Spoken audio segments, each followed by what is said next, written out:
चलो पहले प्रश्न पे आते हैं, ठीक है, देरी नहीं करेंगे। पहला प्रश्न आपके सामने यहाँ पे दिखाई दे रहा होगा, देख सकते हो, ठीक है। ये कह सकते हो एक तरह से हेमाटोलॉजी का प्रश्न है। अब आपको बताना है इसका सही जवाब। प्रश्न आपका कुछ इस प्रकार से है कि which pigment, ठीक है, which pigment is obtained by removing the iron from him during breakdown of Hb molecule। मतलब क्या कह रहा है कि कौन सा ऐसा पिगमेंट ऑब्टेन होता है, प्राप्त होता है रिमूविंग ऑफ आयरन, यानी कि आयरन को रिमूव करने से। कहां से रिमूव करने से? ठीक है, जब आपकी हीमोग्लोबिन का ब्रेकडाउन होगा, हीमोग्लोबिन का जब ब्रेकडाउन होगा तो वहां से हिम टूटेगा, और हिम जब सॉरी जब हिम निकलेगा और जब हिम टूटेगा तो एक आपका आयरन ऑब्टेन होगा और साथ में आपको एक पिगमेंट प्राप्त होगा। तो उसका आपको आंसर बताना होगा कि राइट आंसर क्या होगा। देखो गोविंद, यहाँ पे आप रॉन्ग हो जाओगे, ठीक है। देखो मैं क्लियर कर देता हूं। देखो ये आपका क्या हो गया, आपका हीमोग्लोबिन हो गया, ठीक है। क्या हो गया, आपका हीमोग्लोबिन हो गया। अगर इसको आप तोड़ोगे तो आप ये दो भागों में टूटेगा, एक आपका हिम और दूसरा किसमें हो जाएगा, ग्लोबिन, ठीक है।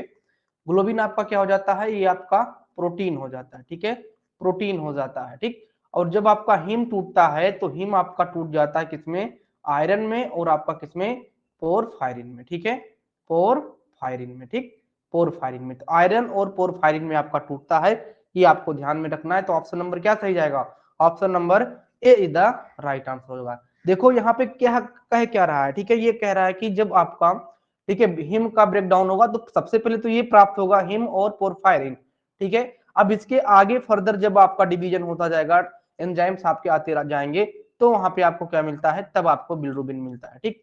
तो क्वेश्चन आपको फंसाने वाला है, ठीक, डायरेक्ट आप बिलिरुबिन कर दोगे, बट यहाँ पे कह रहा है कि which pigment is obtain by removing the iron from him during breakdown of HbA molecule, यानी कि हीमोग्लोबिन से जब आपका हिम अलग होगा और जब हिम भी टूटेगा आपस में, ठीक है, ये हिम जो है ये फिर से टूट जाएगा तो आपको आयरन मिलेगा और इसके साथ साथ पोरफायरिन निकल जाएंगे। अब आगे जाएगा तो उसमें तो आपके बिलिरुबिन मिलेंगे ही, ठीक है, बट यहाँ पे आपका जो राइट जाएगा आपका क्या जाएगा, porphyrin. Option number A is the right answer जाएगा। अब बताओ क्लियर हुआ सबको, गोविंद भाई क्लियर हो गया, सियाराम भाई अब बताओ, श्रीराम, श्रीराम भाई बताओ क्लियर हुआ। अब सुभाष आपका राइट आंसर है, ठीक है।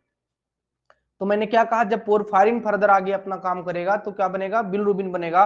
बट अगर हिम की बात करेंगे, हिम का ब्रेकडाउन होगा तो आयरन और आपका पोरफायरिन बनेगा। क्लियर हो गया होगा। चलो अगले प्रश्न पे आएंगे। अगला प्रश्न से पहले कुछ और सीख लेते हैं। इसमें इसमें बहुत सारे जरूरी पॉइंट्स ये आप लोगों ने लिख लिया होगा, इसको हम क्या करते हैं, इसको इरेज कर देते हैं और इसमें कुछ और बता देते हैं आपको, ठीक। आपको पता होना चाहिए कि हिम जो पार्ट है, ठीक है, अगर बात करें कि हिम का सिंथेसिस कहाँ होता है और आपके ग्लोबिन का सिंथेसिस कहाँ होता है, तो कोई बता सकता है, ठीक है। मान लीजिए आपकी बॉडी है, बॉडी में आपके सेल्स हैं, तो सेल्स में आपके हिम का सिंथेसिस कहाँ होगा और ग्लोबिन का सिंथेसिस कहाँ पे होगा। तो ध्यान रखना, हिम का जो सिंथेसिस है बच्चा, वो आपके कहाँ पे होगा, माइटोकॉन्ड्रिया में होगा। कहाँ पे होगा, माइटोकॉन्ड्रिया में होगा, ठीक है, कहाँ होगा, माइटोकॉन्ड्रिया में होगा, ठीक, कहाँ पे, माइटोकॉन्ड्रिया में होगा। और ग्लोबिन का जो सिंथेसिस है वो कहाँ पे होगा, राइबोसोम में होगा। ये भी आपको समझना होगा। दो पॉइंट आप लोगों ने सीख लिया क्या, हिम हीमोग्लोबिन में जो हिम वाला पार्ट है, ठीक है, इसमें हिम वाला पार्ट का जो सिंथेसिस है वो आपका माइटोकॉन्ड्रिया में, और जो ग्लोबिन है, ग्लोबिन का जो सिंथेसिस है वो कहाँ पे होगा, वो आपके राइबोसोम में होगा। कहाँ पे होगा भाई साहब, आपके राइबोसोम में होगा, ठीक है। अब यहाँ पे अगली पॉइंट और सीखेंगे। अगर बात करेंगे ग्लोबिन कंटेन कितने पॉलीपेप्टाइड चेन ग्लोबिन आपका कंटेन करता है, तो जो आपका पॉलीपेप्टाइड चेन है, 4 पॉलीपेप्टाइड चेन ये कंटेन करता है, 4 पॉलीपेप्टाइड चेन कंटेनिंग, ठीक है, 4 पॉलीपेप्टाइड चेन यहाँ पे कंटेन करता है। टाइप ऑफ हीमोग्लोबिन आपको पता होना चाहिए कि आपकी हीमोग्लोबिन कितने प्रकार से होते हैं, ठीक है। तो इसको हम कितने भागों में बांटते हैं, HB1, HB2 और आपका HBF। ध्यान रखना, HbA1, ठीक है, HbA2 और एक क्या होता है आपका HbF होता है, ठीक है। HbA क्या होता है, A1 मतलब HbA1 क्या होता है आपका एडल्ट हीमोग्लोबिन इसको बोलते हैं, ठीक है, एडल्ट ADULT एडल्ट हीमोग्लोबिन बच्चा, ठीक है, हीमोग्लोबिन, ठीक। और आपका HbA2 क्या होता है, इसको हम माइनर हीमोग्लोबिन बोलते हैं, ठीक है, यही आपका एडल्ट का फॉर्म होता है, तो कह सकते हो माइनर एडल्ट हीमोग्लोबिन, ठीक है, माइनर एडल्ट हीमोग्लोबिन, ठीक। और HbF क्या हो जाता है, फीटस वाला हीमोग्लोबिन हो जाता है, ठीक है, फीटस हीमोग्लोबिन, इसको लिख सकते हो फीटस हीमोग्लोबिन। अब यहाँ पे एक पॉइंट और ध्यान देना, ठीक है गोविंद भाई, यहाँ पे और ध्यान देना, इसमें चैन पूछ लेता है। तो HB, ठीक है, किसमें HbA1 में कौन सा मतलब कि आपका होगा, ठीक, तो 2 अल्फा एंड 2 बीटा चेन, ठीक है, 2 अल्फा एंड 2 बीटा चेन, ठीक, क्लियर हो गया होगा। कट तो नहीं रहा, ठीक है, अभी तो नहीं कट रहा है, ठीक। HbA2 में क्या होता है, 2 अल्फा होता है, ठीक है, प्लस 2 डेल्टा होता है, 2 डेल्टा चेन हो जाता है। और अगर फीटस वाले में बात करेंगे तो फीटस में क्या होता है, 2 अल्फा, ठीक है, ऐसे अल्फा ले लेना या फिर इसका सिंबल बना देना, 2 अल्फा और 2 गामा, ठीक है, 2 गामा बच्चा, ठीक है, 2 अल्फा और 2 गामा। क्लियर है कि नहीं क्लियर है, कमेंट करो जल्दी से, इसके बारे में आगे बढ़ते हैं हम लोग। इतनी बात आपको सीख लेनी है, और भी आपको हीमोग्लोबिन में जो की पॉइंट बनेगा उसको सीख लेना बच्चा, ठीक है, हीमोग्लोबिन के जो की पॉइंट और होंगे उनको सीख लेना, कितने नंबर क्रोमोसोम पे इनका सिंथेसिस होता है, ये सब थोड़ा सा आप लोग क्या कर लेना, सीख लेना मेरे लाल, ठीक। चलो दीपा, ठीक है बच्चे। हाँ देखो यहाँ पे जैसे मान लीजिए कि ये तो आपका ये तो हीमोग्लोबिन के प्रकार हो गए, नॉर्मली हीमोग्लोबिन। अब इसके एबनॉर्मल हीमोग्लोबिन भी होता है, HbS, ठीक है, सिकल सेल हीमोग्लोबिन, इस तरह से आपके कई सारे हीमोग्लोबिन होता है, तो उनको भी थोड़ा सा देख लेना। जो जो मैं कहता हूँ, जैसे कॉपी जो रखे हो ना अपने कॉपी में, उसमें लिख देना कि ये हमको पढ़ना है, ठीक है, ये पढ़ना है, ये पॉइंट क्लियर करना है, तो उससे आप क्या करोगे, बाद में जब रिविजन करोगे तो वो क्लियर कर लोगे, ठीक। अगला MCQ क्या कह रहा है, in male haemoglobin and RBC count is higher than female due to the action of that hormone. कह रहा है कि इन मेल, यानी कि अगर मेल की बात करेंगे तो हीमोग्लोबिन और RBC जो है वो हायर होता है, ठीक है, कंपेयर टू फीमेल। तो ये जो हायरिंग है, क्यों क्यों हायर हो रही है, क्यों हाई हो रहा है, किस कह सकते हो हार्मोन की वजह से मेल में आपका हीमोग्लोबिन और RBC काउंट जो है वो ज्यादा हो रहा है एज कंपेयर टू फीमेल। तो ये आपको बताना है कि महिलाओं में पुरुषों में महिलाओं से ज्यादा हीमोग्लोबिन और RBC काउंट पाया जाता है, किस हार्मोन की वजह से, बताओ भाई। टेस्टोस्टेरोन, ठीक है, फॉलिकल स्टिमुलेटिंग हार्मोन, या फिर आपका T3, थायराइड स्टिमुलेटिंग हार्मोन यानी कि TSH।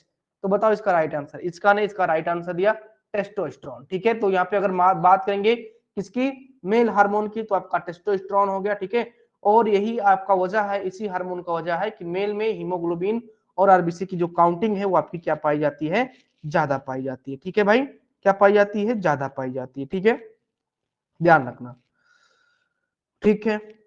मेल हार्मोन आपका कौन कौन हो जाएगा, ठीक है, एंड्रोजन, जैसे मेल हार्मोन आ गया, एंड्रोजन के अंदर ये आपका आता है, ठीक है। तो एंड्रोजन ये आपका कहाँ पे होता है, तो ये टेस्टिस में इसका, ठीक है, फॉर्मेशन होता है, कहाँ पे, आपके टेस्टिस में होता है। और फीमेल सेक्स हार्मोन की बात करेंगे, फीमेल सेक्स हार्मोन की बात करेंगे तो क्या होगा, बताओ कमेंट करके, फीमेल सेक्स हार्मोन कौन सा हो जाएगा, ठीक है, फीमेल सेक्स हार्मोन आपका कौन सा हो जाएगा, दो फीमेल सेक्स हार्मोन होते हैं, ध्यान रखना, ओएस्ट्रोजन, ठीक है, और आपका क्या हो जाएगा, प्रोस्ट्रोजन, प्रोगेस्ट्रोजन, ठीक है, ओएस्ट्रोजन और आपका प्रोगेस्ट्रोजन, ठीक है। तो अगर इसकी बात करेंगे, दोनों का जो कह सकते हो कि फॉर्मेशन है, कहाँ पे होता है, ओवरी में होता है, ठीक है, ओवरी में होता है, भी आपको ध्यान रखना है। एक चीज यहाँ पे नोट करने वाली बात है, प्रश्न आ सकता है कि फीमेल सेक्स हार्मोन किस हार्मोन के, सॉरी, किस कह सकते हो कि हाँ, किस हार्मोन के द्वारा कंट्रोल होता है, और मेल सेक्स हार्मोन किस हार्मोन के द्वारा कंट्रोल होता है। तो बताओ भाई, फीमेल सेक्स हार्मोन किसके द्वारा कंट्रोल होता है, तो यहाँ पे लिख लो कंट्रोल बाई, ठीक है, कंट्रोल बाई किसके द्वारा कंट्रोल होता है फीमेल, तो FSH, ठीक है, FSH। और अगर हम मेल की बात करेंगे, कंट्रोल बाई मेल किसके द्वारा भाई, तो आपका ल्यूटिनजिंग हार्मोन यानी कि आपका LH हार्मोन, ठीक है, ध्यान रखना, बिल्कुल गोविंद भाई, मेल आपका LH के द्वारा और फीमेल किसके द्वारा, FSH के द्वारा, यानी कि फॉलिकल स्टिमुलेटिंग हार्मोन के द्वारा। क्लियर हो गया होगा ना मेरे लाल, ठीक है, आगे बढ़ जाएं, सीख रहे हो ना कुछ नया। थायराइड स्टिमुलेटिंग हार्मोन किसको स्टिमुलेट करता है, तो आपके थायराइड ग्लैंड को स्टिमुलेट करता है, ठीक है। चलो चलो चलो भाई आगे बढ़ते हैं, ओके, चलो। अच्छा, कुछ बच्चे भी रिक्वेस्ट डाले होंगे, उनको अप्रूवल नहीं मिला है, तो अप्रूवल अभी मिल जाएगा, या रिकॉर्डिंग क्लास देख लेंगे, ठीक है। In which anaemia serum contain auto antibody which react with the red cell antigen, यानी कि कौन सा एनीमिया है जिसमें आपके क्या होते हैं, कंटेन ऑटो एंटीबॉडी, यानी कि वो ऑटो एंटीबॉडी कंटेन करते हैं, जिससे आपका क्या होता है, वो अपने रेड सेल के एंटीजन से क्या करते हैं, रिएक्शन करते हैं। तो देखो ये नॉर्मल सा MCQ हो जाएगा। ये कह रहा है कि सिकल सेल एनीमिया है, aplastic anaemia, auto immune haemolytic anaemia, megaloblastic anaemia, ठीक है, तो इसका राइट आंसर सभी को पता होगा फिलहाल। तो ये आपका क्या हो जाएगा, autoimmune haemolytic anaemia, option number C is the right answer जाएगा। सिकल सेल एनीमिया में क्या हो जाता है, सेल का जो आकार है वो हंसुए के शेप में हो जाता है, ठीक है, जिससे कह सकते हो कि इसकी लाइफ टाइम कम हो जाती है, यानी कि जो हमारी आरबीसी 100, ठीक है, 120 दिन में डेड होनी चाहिए वो पहले ही हो जाती है, इसलिए क्या होता है पेशेंट में और कंडीशन बनने लगते हैं, ठीक है, क्रिटिकल कंडीशन। और ए प्लास्टिक एनीमिया की बात करेंगे तो कौन सा एनीमिया होता है भाई ए प्लास्टिक एनीमिया, सुभाष भाई ए प्लास्टिक एनीमिया कैसा एनीमिया होता है, कमेंट करके बताओ।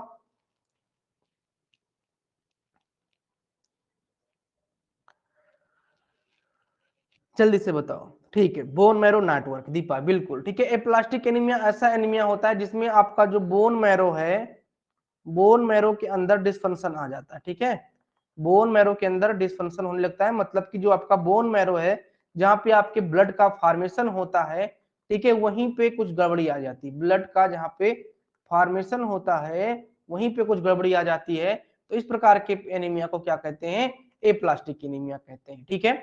ऑटो इम्यून हेमोलाइटिक एनीमिया तो आपको पता चल गया कि यहाँ पे ऑटो एंटीबॉडी जनरेट हो जाते हैं, ठीक।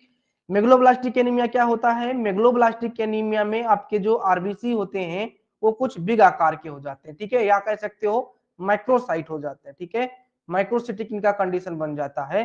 तो ये किसके वजह से होता है, ये आपकी विटामिन B12, ठीक है, किसके, विटामिन B12 के वजह से। और कौन कौन भाई, एक और जिम्मेदार है, विटामिन B12 और आपका फोलिक एसिड, ठीक है, फोलिक एसिड और विटामिन B12 की डिफिशियंसी की वजह से क्या हो जाता है, मेगलोब्लास्टिक एनीमिया हो जाता है, ठीक है, ये इंपॉर्टेंट पॉइंट हो जाता है बिल्कुल, फोलिक एसिड और आपके मेगलो, ठीक है, विटामिन B12 की वजह से मेगलोब्लास्टिक एनीमिया हो जाता है। तो ये आपका कुछ कंडीशन हो गया आपके एनीमिया के बारे में, ठीक। चलिए अगले एमसीक्यू को देखते हैं। अगला एमसीक्यू बहुत ही इंपॉर्टेंट है, कई एग्जाम में ये पूछा गया है, ठीक है।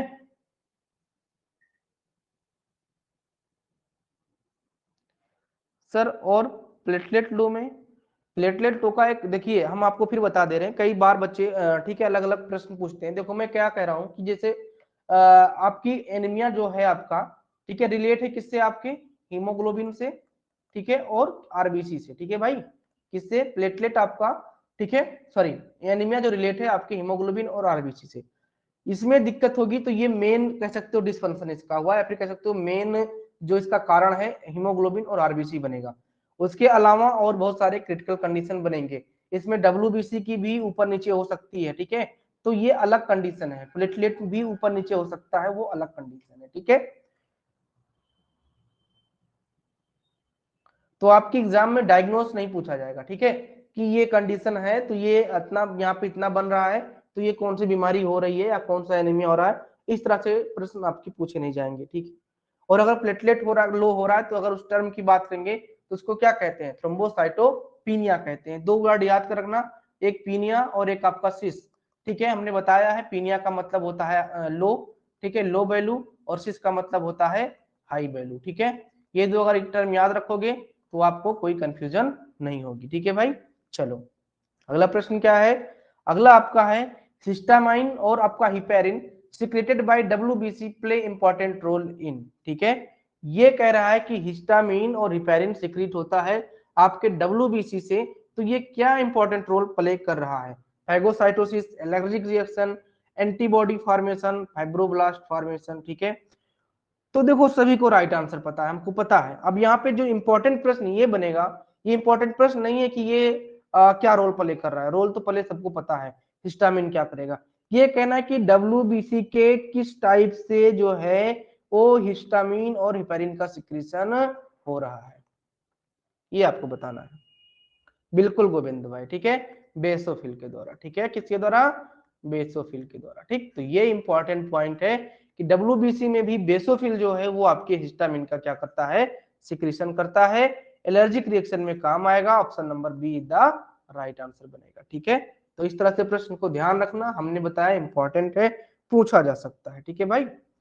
अगला क्या है, अगला आपका है यहाँ पे 5 नंबर का MCQ. According to Landsteiner law of and a, ठीक है, सॉरी एक बार फिर से रिपीट करते हैं। According to Landsteiner law of an agglutinogen is present in the cell of blood, then which type of agglutinin is present in the plasma. कह रहा है according to Landsteiner law, ठीक है, यानी कि land Steiner law के हिसाब से, जिन्होंने कह सकते हो बीओ ब्लड ग्रुपिंग की खोज की है, ये भी ध्यान रखना, के हिसाब से जो इनका लॉ है ये कह रहा है कि जो एग्लूटिनोजन होते हैं वो कहाँ पे प्रेजेंट होते हैं, आपके आरबीसी पे प्रेजेंट होते हैं, ठीक है, क्लियर है, in the red cell of the blood, यानी कि आरबीसी भी प्रेजेंट होंगे, then which type of agglutinin is present in the plasma, यानी तो किस प्रकार का एग्लूटिनिन आपके प्लाज्मा में प्रेजेंट होगा, स्पेसिफिक एग्लूटिनिन, करेस्पॉन्डिंग एग्लूटिनिन, या फिर आपका बोथ ए एंड बी, या फिर आपका नन ऑप्शन। तो भैया वो आपका करेस्पॉन्डिंग एग्लूटिनिन प्रेजेंट होता है, ऑप्शन नंबर क्या पाया जाएगा, ऑप्शन नंबर बी पाया जाएगा, ठीक है, तो रवि भाई राइट आंसर है, करेस्पॉन्डिंग, ठीक है, एग्लूटिनिन पाए जाते हैं अगेंस्ट टू, ठीक है, एग्लूटिनोजन, ठीक, तो ध्यान रखना ये आपका इंपॉर्टेंट है। चलो अगले प्रश्न पे आएंगे, ये आपके ब्लड बैंक से एमसीक्यू बन रहे हैं, ध्यान रखना सारे, ठीक, which blood group is consider universal donor, तो इंपॉर्टेंट है और सिंपल सा है, कौन सा ब्लड ग्रुप है जो यूनिवर्सल डोनर है, तो सभी को पता होगा ओ, और ओ में भी पूछ लेगा तो ओ नेगेटिव, ठीक है, ध्यान रखना, ओके, ज्यादातर अभी इस तरह नहीं पूछा जाता है कि कौन सा यूनिवर्सल डोनर है, उसमें ए बी ओ नहीं देते हैं, ठीक, उसमें ओ नेगेटिव ए, देखिए ए बी नेगेटिव इस तरह से प्रश्न पूछते हैं, तो ओ नेगेटिव आपको क्या करना है, याद रखना है, ठीक है बच्चा। चलो अगला आपका क्या है, 7 नंबर का एमसीक्यू है, ये कह रहा है कि in Indian population how many percentage population belong to group A, ठीक है, यानी कह रहा है कि अगर हम इंडियन पॉपुलेशन की बात करेंगे तो how many percent population belong to group A, यानी कि ग्रुप ए से कितनी परसेंट यहाँ पे आपके पाए जाएंगे, 15%, 25%, या फिर आपका यहाँ पे ठीक है 5%, या फिर आपके 45%, ठीक, इसमें पॉपुलेशन जो है वो आपको लर्न कर लेना है, ठीक है, पूरी मैं बता देता हूँ, लिख लो कॉपी में, कितना बताया आप लोग, जवाब क्या दिए हो, 25%, 25%, ठीक है, तो ठीक है आपका 25% है, ओके, अगर हम बात करेंगे ग्रुप ए की तो आपके 25% है, चलो मैं लिख लेता हूँ, ग्रुप इधर लिख लेता हूँ और इधर लिख लेता हूँ क्या, अरे भाई इधर लिख लेता हूँ परसेंटेज, ठीक, तो अगर बात करोगे ग्रुप ए की तो कितना परसेंट है, आपके इंडिया की बात हो रही है 25%, बी की बात करोगे तो कितना परसेंट है, बी 37%, ठीक है, 37%, और अगर बात करेंगे ए बी की तो कितना है भाई, ए बी आपके इंडिया में 5%, ये सब मैं पहले बता चुका हूँ, ध्यान रखना, ठीक, और वो कितना है, तो वो आपका है 33%, 33%, ठीक है, बिल्कुल, ठीक है भाई, तो बिल्कुल इसका आपने बहुत अच्छे से इसको लर्न कर रखा है कि आपका जो ग्रुप ये है 25%, बी आपका 37%, ए बी आपका 5%, वो आपका कितना है 33%, ये यहाँ की है, ये आपके इंडियन लोगों की है, ठीक है, ये आपके इंडिया की है, अगर हम कहाँ करेंगे यूरोपियन कंट्री की बात करेंगे, कहाँ की, यूरोपियन, ठीक है, यूरोपियन आप ध्यान देना, यूरो हो गया, ठीक है, यूरोपियन की बात करेंगे तो यही जो ए है वो आपका 42% हो जाएगा, यही जो बी है आपका 9% हो जाएगा, ठीक है, यही आपका जो है ए बी आपका कितना हो जाएगा 3%, और वो जो है सबसे ज्यादा है आपके 46%, ध्यान रखा, ठीक है, बढ़िया चल रहा है, ठीक है, ठीक, अब यहाँ पे एक पॉइंट ध्यान दो बच्चा, कि जो अभी एक प्रश्न ये बन सकता है कि इंडियन पॉपुलेशन तो ये पूछ लिया, अब ये कभी कभी पूछ लेता है कि सबसे ज्यादा कौन सा है, ठीक है, सबसे ज्यादा कौन सा है, तो इसमें आपको सबसे ज्यादा कौन सा लग रहा है, बताओ जल्दी से, कौन सा ब्लड ग्रुप सबसे ज्यादा लग रहा है, ठीक, तो बी वाला, ठीक है, ये वाला, ओके, बी वाला आपको सबसे ज्यादा लग रहा होगा, तो बी ग्रुप सबसे ज्यादा, उसके बाद में वो, उसके बाद में आपका ये, फिर उसके बाद में ए बी, ठीक, तो इसको भी आपको ध्यान में रखना है, सबसे पहले नंबर पे ये, उसके बाद में दूसरे नंबर पे ये, तीसरे नंबर पे आपका क्या हो जाएगा, तीसरे नंबर पे ये, और चौथे नंबर पे ए बी हो जाएगा, तो दोनों ध्यान रखना, सबसे ज्यादा बी है और सबसे कम आपका क्या है, ए बी है, ठीक, ये इंपॉर्टेंट है, इसीलिए मैंने आपको, ठीक है, वीडियो पुश करके और मैंने अपनी बुक उठाई ताकि मैं उसको देख लूं, क्लियर हो जाए, थोड़ा सा भी कंफ्यूजन ना रह सके। अगला आपका है 8 नंबर का MCQ, what the possible genotype of O blood group, यानी कि कह रहा है कि ओ ब्लड ग्रुप का जो पॉसिबल जीनोटाइप है वो आपका क्या है, देखो बहुत सारे इंपॉर्टेंट एमसीक्यू हैं जो कि एग्जाम में आपके ज्यादातर पूछे तो नहीं गए हैं कह सकते हैं, लेकिन पूछे जा सकते हैं बच्चा, ठीक है, तो ध्यान रखना, ओके, तो मैं सभी के फिनोटाइप और उनके जीनोटाइप लिख देता हूं, ठीक, चलो यहाँ पे लिखता हूं फिनोटाइप और ये आपका हो जाता है जीनोटाइप, ठीक है, जीनोटाइप फिनोटाइप का मतलब ही होता है कि फिनोटाइप मतलब कि जो प्रेजेंट में है और उसके जीन्स में क्या क्या मतलब कि कौन कौन से पॉसिबल ब्लड ग्रुप बन सकते हैं, इसका मतलब ये होता है। ठीक है, तो फिनोटाइप यहाँ पे लिख लो भाई। फिनोटाइप में आपका ब्लड ग्रुप ये होता है, बी होता है, ए बी होता है और आपका ओ होता है। ठीक, अब ए का जीनोटाइप क्या बनेगा, ध्यान रखना, ए बनेगा और आपका ए ओ बनेगा। ओके बच्चा, बी का क्या बनेगा, ध्यान रखना, ऐसे चेक कर लेना लाइनिंग तो फिर गड़बड़ हो जाए। ठीक है, बी का क्या बनेगा, बी का बनेगा आपका केवल बीबी और बीओ। ए में और ओ में थोड़ा सा आपको समझना है। ए बी में क्या होगा, सॉरी ए बी में आपको समझना है, ए बी में केवल जीनोटाइप ए बी बनता है और वो में केवल क्या बनता है, ओ बनता है। तो देखो, ठीक, तो समझो इसका बात।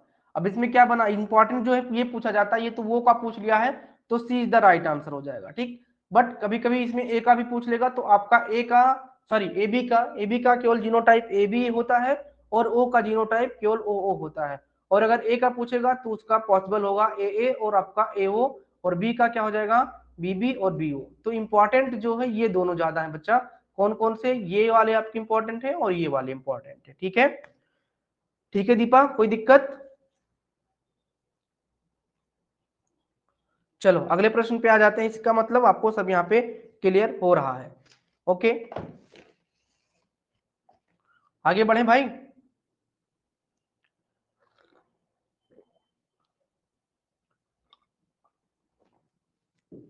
9 नंबर का एमसीक्यू का कह रहा है भाई, which of the following act as bluing agent. ये आपके हिस्टो से प्रश्न है, ध्यान रखना। ठीक है, हिस्टो से ये कह रहा है कि कौन सा इसमें ब्लूइंग एजेंट का काम करता है। सबसे पहले समझना होगा कि ये ब्लूइंग एजेंट है क्या। एक्चुअली में क्या होता है कि आपका जो कह सकते हो स्मेयर है, स्मेयर में जो ब्लू कलर आता है, ये ब्लू कलर इसी ब्लूइंग एजेंट की वजह से आ रहा होता है। ठीक है, अब ये ब्लूइंग एजेंट जो एल्कलाइन कह सकते हो एसिडिटी से, कोई भी जो है एसिडिटी से जब एल्कलाइन की तरफ बढ़ता है, ठीक है, एल्कलाइन की तरफ बढ़ता है तो ये ब्लूइंग जो है कलर आने लगता है, यानी कि ब्लू कलर आने लगता है और जो वर्क करता है आपका क्या होता है, ब्लूइंग एजेंट होता है। इसमें टैप वाटर भी बहुत ही अच्छा भूमिका निभाता है बच्चे। ठीक है, जो आपका टैप वाटर है ये भी अच्छा भूमिका निभाता है। ठीक, तो बच्चों यहाँ ध्यान रखना ब्लूइंग एजेंट में, जैसे कि क्रोधनी ने बताया स्कॉट्स टैप वाटर, तो ध्यान रखना लिथियम कार्बोनेट भी है आपका ब्लूइंग एजेंट, अल्मोनियम हाइड्रोक्साइड भी है, स्कॉट्स टैप वाटर भी है। तो इसका राइट आंसर क्या जाएगा, D is the right answer. ठीक है, हमने बहुत पहले आपको एक चीज बताया है कि जब ज्यादा आपके ऑप्शंस रहे, यानी कि जहां पे आपके ऑल ऑप्शन जाए, उसको ज्यादा प्रेफर करना। कभी कभी होता है, मैं ऐसे भी एमसीक्यू दिया हूं जहां आपके ऑल ऑप्शन राइट नहीं है, बट ज्यादातर आपके एग्जाम में ऑल ऑप्शन राइट ही होते हैं। ठीक है, तो रवि भाई बिल्कुल राइट आंसर। ये ध्यान रखना ब्लूइंग एजेंट होता क्या है, ब्लूइंग एजेंट में आपके lithium carbonate, aluminium hydroxide, Scott tap water और साथ में नॉर्मल टैप वाटर भी एज ए काम करता है एल्कलाइन की तरफ बढ़ाने के लिए आपकी स्मेयर को, यानी कि ब्लू कलर देने के लिए। तो राइट आंसर क्या जाएगा आपका, D is the right answer जाएगा। 18 नंबर का एमसीक्यू है, in prostatic aspiration following step are followed. यानी कि प्रोस्टेटिक एस्पायरेशन में आपका जो फॉलोइंग स्टेप है, यानी कौन कौन सा जो स्टेप है ये फॉलो किया जाता है, ये आपको बताना है। पहला आपका स्टेप क्या लिखा है, ये पहला दिया है, the patient is placed in the lithotomic position, यानी कि सबसे पहले पेशेंट को लिथोटॉमिक पोजीशन में लिटाया जाता है। लिथोटॉमिक पोजीशन का मतलब मैं कैसे बताऊं, ऐसे मान लीजिए पेशेंट लेटा हुआ है और उसके दोनों पैर को क्या कर दिया जाता है, ऊपर कर दिया जाता है। ठीक है, ठीक है, ध्यान रखना, ये कह सकते हो कोई पैर को बांधने वाला है और ये पैर दोनों आपका, ठीक है, फैला दिया जाता है और ये मान लीजिए कि पेशेंट है, ठीक है, ये लेटा हुआ है।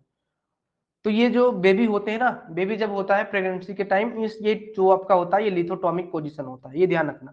ठीक है, तो इस तरह से भी प्रश्न आ सकता है कि प्रेगनेंसी के केस में या डिलीवरी के केस में कौन सी पोजीशन अपनाई जाती है, तो लिथोटॉमिक पोजीशन अपनाई जाती है। ओके, तो पहला तो आपका ये है कि हाँ राइट है, पहले पोजीशन ये लेंगे। दूसरा आपका है द प्रोस्टेट केयरफुली, ठीक है, पेप्लेटेड थ्रो रेक्टम, ठीक है, through rectum before the procedure. ध्यान रखना, ये अगर हम बात करेंगे प्रश्न तो आपका कह सकते हैं साइटोलॉजी से है, और साइटोलॉजी का स्टेप ही यही है कि जो है सबसे पहले कहीं भी गांठ वगैरह कुछ भी है, सबसे पहले हम उसका पोजीशन लेंगे। पोजीशन के बाद उसको हम पैपलेट करेंगे, यानी कि जो आपकी गांठ है उसको हम महसूस करेंगे किस प्रकार से, मोटाइल है, नॉन मोटाइल है, इन सबको हम कवर करेंगे। उसके बाद में देन द निडल, ठीक है, then the needle is introduced through the needle guide and the aspiration is perform. उसके बाद में अपना जो एफएनसी का प्रक्रिया है उसको आप परफॉर्म करोगे। ठीक है, ये आपका है क्या कह सकते हो, जिसको आप अपने आंखों के द्वारा देख सकते हो। अगर अपने आंखों के द्वारा उसको देख नहीं पाओगे तो वहां पे आप अल्ट्रासाउंड और सिटी स्कैन का गाइडेंस भी लेते हो, ठीक है। तो ये आपको ध्यान में रखना होगा। राइट आंसर आपका क्या जाएगा, ऑल ऑप्शन जाएगा। तो कह सकते हो एफएनएससी का एक स्टेप भी आपको यहाँ पे समझ में आ गया होगा, ठीक है। एफएनएससी का स्टेप पहला क्या है, पोजीशन लेंगे, टेपलेट करेंगे यानी कि जो गांठ वगैरह उसको महसूस करेंगे, उसके बाद में हम क्या करेंगे, एफएनएससी करना स्टार्ट करेंगे, ठीक है। तो राइट आंसर क्या जाएगा आपका, option number D is the right answer जाएगा, ठीक है। चलिए आते हैं अपने अगले प्रश्न पे। अगला प्रश्न आपका यहाँ पे है 11 नंबर का। फॉर एंजाइम हिस्टो, ठीक है, for enzyme histochemistry fresh unfixed tissue is frozen by which method. बहुत इंपॉर्टेंट है इस तरह से क्योंकि इसमें समझना है। फॉर एंजाइम हिस्टोकेमिस्ट्री यानी कि हिस्टोकेमिस्ट्री आपको करना है, हिस्टोलॉजी का प्रश्न है, हिस्टोकेमिस्ट्री आपको करना है। फ्रेश अनफिक्स्ड टिश्यू है आपके पास, क्या है, टिश्यू है, फ्रेश है, लेकिन क्या है, अनफिक्स्ड है, इन फ्रोजन बाय व्हिच मेथड, यानी कि अनफिक्स्ड है मतलब क्या है, वो फ्रोजन है, उसको क्या किया गया है, फ्रीज में रखा गया है। तो फ्रीज जो है आपका कुल मिला के कह सकते हो कि जो टिश्यू है उसको फिक्स नहीं किया गया है, उसकी जो हार्डनेस है वो फ्रोजन की वजह से आई हुई है। तो यहाँ पे क्या करोगे, ठीक है, is frozen by which method, यानी कि फ्रोजन आप किस मेथड से करोगे। कहने का मतलब समझ लेना मेरी बात, ये तो मतलब बता दे कि टिश्यू को फ्रोजन कर लोगे, बट किस मेथड से करोगे ये प्रश्न पूछा है बच्चा, ठीक है। एक बार प्रश्न को फिर से रिपीट कर देते हैं। कह रहा है कि एक टिश्यू है जो कि अनफिक्स्ड है, ओके, क्या है, एक अनफिक्स्ड टिश्यू है, उसको हमें एंजाइमेटिक या फिर कह सकते हैं एंजाइम हिस्टोकेमिस्ट्री टेस्ट लगाना है। तो हमें जो फ्रोजन करना होगा वो किस मेथड के द्वारा करेंगे, cryostat freezer plate method, liquid, ठीक है, नाइट्रोजन इमर्सन मेथड, या फिर आपका प्री चिल्ड, ठीक है, आइसोपेनिटेटेड मेथड। तो इसका right answer Deepa, right answer हो जाएगा D is the right answer. देखो मैंने इस प्रश्न को क्यों रखा है, ये प्रश्न दो तरीके से बन सकता है, एक तो आपका ये बन जाएगा, दूसरा ये पूछा जाता है कि जो आपके फ्रोजन सेक्शन होते हैं क्या उसको फिक्स किया जाता है या नहीं किया जाता है। तो जो फ्रोजन फ्रोजन सेक्शन होते हैं उनको हम क्या करते हैं, अनफिक्स्ड करते हैं, यानी कि उनको हम फिक्स नहीं करते हैं, ठीक है। फ्रोजन सेक्शन कभी भी फिक्स नहीं किया जाता है, उसको डायरेक्टली कट किया जाता है। तो अब हम यहाँ पे बात आती है कि फ्रोजन सेक्शन का हम उपयोग कहाँ कहाँ पे कर रहे होंगे। तो जहां पे आपको इमरजेंसी है, इमीडिएट आपको बायोप्सी करके आपको रिजल्ट देना है, वहां पे आप फ्रोजन सेक्शन का उपयोग करते हो बच्चा, ठीक है। ओके, अगला प्रश्न है आपका यहाँ पे कितने नंबर का, 12 नंबर का। ये प्रश्न कह रहा है कि which enzyme is activated by ions such as magnesium, manganese, zinc and cobalt, यानी कि कौन सा एंजाइम है जो एक्टिवेट होता है via enzyme, sorry via ions, ions में आपके हैं मैग्नीशियम, मैग्नीज, जिंक, कोबाल्ट, ये सब। तो बताओ कि आपका कौन सा एंजाइम है जो कि एक्टिवेट होगा किसके द्वारा, आयंस के द्वारा, एल्कालाइन फास्फेट, प्रोक्सीडेज, एसिड फास्फेटेज, एटो, ठीक है, एजो एस्टो, ठीक है, एजो एल्स्टोरेज। तो बताओ इसका राइट आंसर क्या हो जाता है।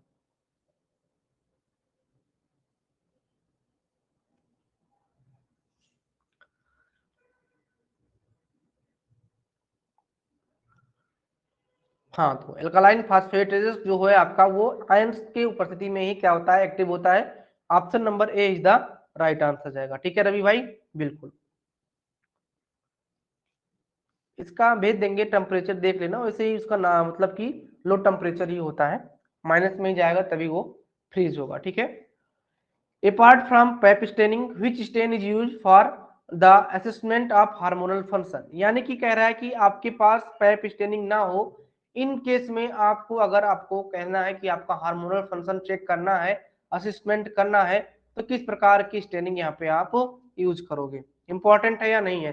देखो ये कह रहा है कि आपके पास पैप स्टेन नहीं है, आपको कह सकते हो कि हार्मोनल फंक्शन का यहाँ पे असेसमेंट करना है, क्योंकि देखो जो आपके पैप स्मेयर होते हैं, पैप स्मेयर में हम क्या क्या डायग्नोस करते हैं, ध्यान रखना,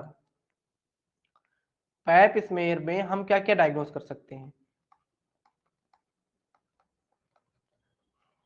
पैप स्मेयर में ज्यादा जो आपकी इंपॉर्टेंस है, कैंसर सेल को तो देखोगे, साथ साथ में यहाँ पे हार्मोनल जो फंक्शन होते हैं उनको भी आप वहां पे देख पाते हो, ठीक है।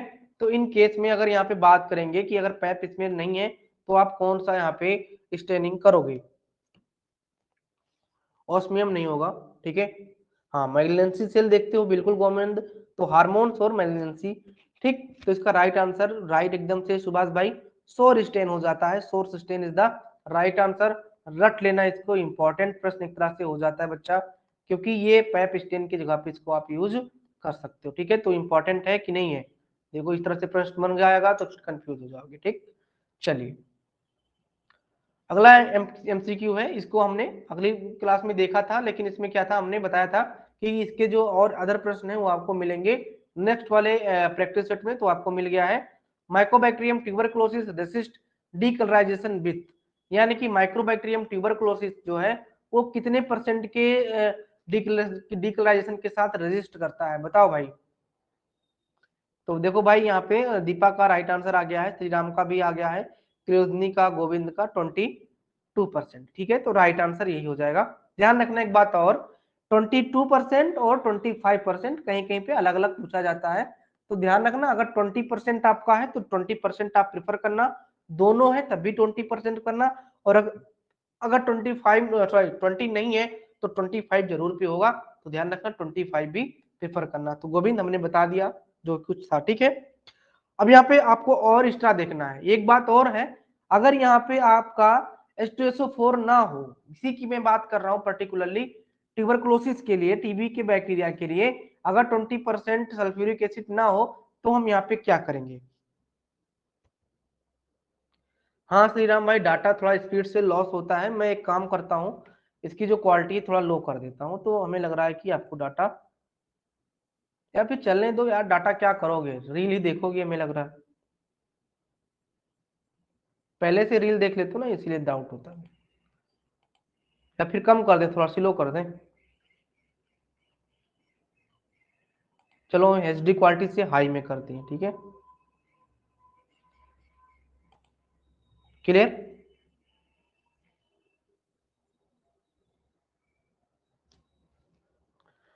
चलो मैंने एचडी से इसको हाई पे कर दिया है, अब ज्यादा लो कर देंगे फिर दिक्कत होगी बच्चा, ठीक है।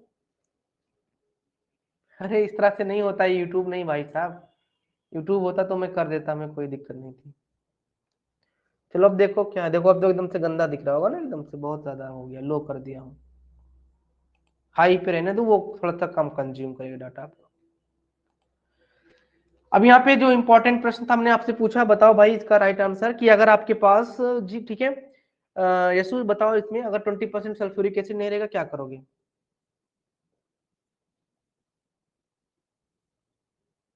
नहीं पता होगा हमें लग रहा है, तो इसमें आप क्या लेते हो, 3% HCl यानी कि हाइड्रोक्लोरिक एसिड लेते हो, विथ विथ क्या, विथ 95% एथेनॉल। ठीक है, लिख लेना कॉपी में। अगर आपके पास जैसे ये पूछा नहीं कि अपार्ट, ये प्रश्न पूछ लिया है कि अपार्ट फ्रॉम पेपस्टेन, ऐसे यहाँ भी पूछ लेगा अपार्ट फ्रॉम, ठीक है 20% सल्फ्यूरिक एसिड, तो विच डिक्लेरेशन इज यूज, तो 3% HCl विथ 95% एथेनॉल। ठीक है, क्लियर हो गया होगा। हाँ बिल्कुल HCl भाई, रवि भाई HCl भी आ जाएगा तो कर लेना, 3% HCl विथ 95% एथेनॉल यहाँ पे हम लोग यूज कर लेते हैं। अगला यहाँ पे एक एमसीक्यू और बनेगा कि 1% क्या आप यूज करते हैं, 1% H2SO4 कहाँ यूज करोगे, तो ये आपका नोकॉर्डिया के लिए हो जाएगा। ठीक है, नोकॉर्डिया, ठीक है, नोकॉर्डिया के लिए हो जाएगा। एक आता है आपका क्या, 5% H2SO4 कहाँ पे यूज करोगे, 5% आपका हो जाता है माइक्रोबैक्टीरियम लेप्री के लिए। ठीक है, माइक्रोबैक्टीरियम लेप्री के लिए, ठीक है, जो कि लेप्रोसी काज करता है।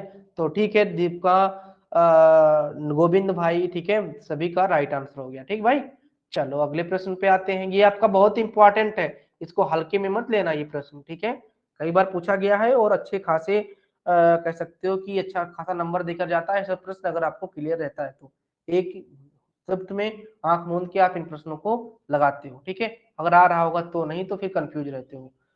इनफ्यूजिन नाइट्रोजन स्पोर, ठीक है, क्या कह रहा है, इनफ्यूजिन नाइट्रोसिन spore stain which solution is use as a counter stain. ध्यान देना, स्टेन की बात करा, कौन स्टेन है, फ्यूसिन नाइग्रोसिन स्पोर स्टेन है।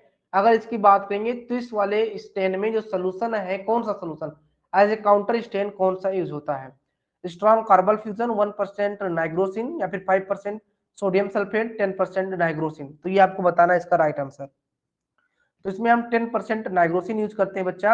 राइट आंसर आपका D is the right answer बनेगा। ठीक है, क्या जाएगा आपका D is the right answer जाएगा। ओके भाई, चलो रवि भाई आते हैं अगले प्रश्न पे।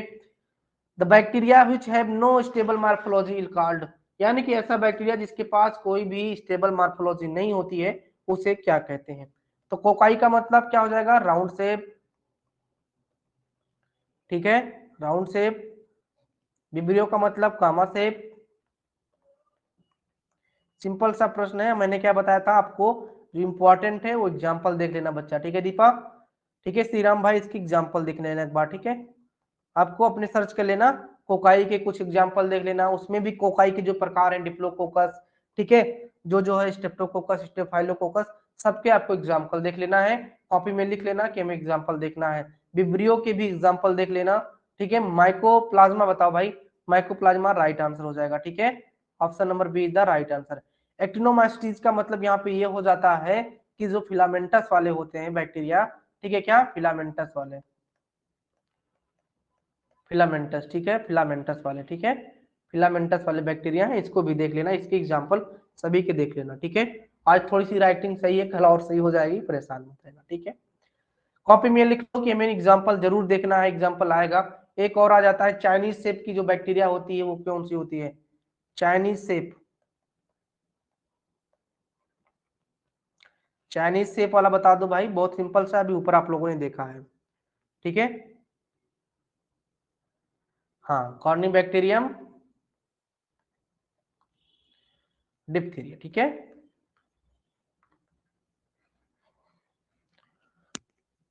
ठीक है भाई, तो बिल्कुल रितिका ऐसे ही लर्न कर लेना, एग्जाम्पल जरूरी है बच्चा। ठीक है, देख लेना। beneath the cell wall of bacterial cell there is the, प्रश्न है भाई, देखो बहुत अच्छे से समझना इसको। ये कह रहा है कि beneath the cell wall, यानी कि सेल, बैक्टीरिया के सेल वॉल के अंदर there is the type of membrane, कितने प्रकार के मेम्ब्रेन पाए जाते हैं। आपको बताना है कि beneath the cell wall of bacteria cell there is the type of membrane, कितने प्रकार के मेम्ब्रेन पाए जाएंगे। तो बिल्कुल राइट आंसर भाई D is the right answer बनेगा 17 का।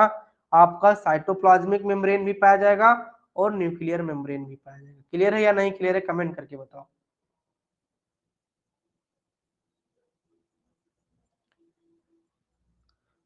एक बार इसको देख लो, कंफ्यूज मत हो ना।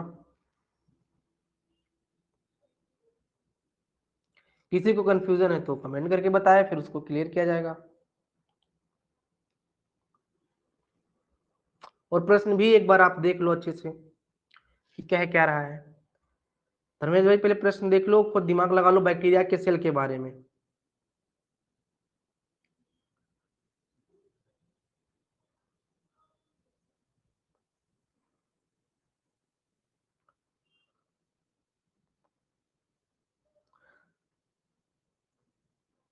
ठीक है दीपा, अगर क्लियर है तो।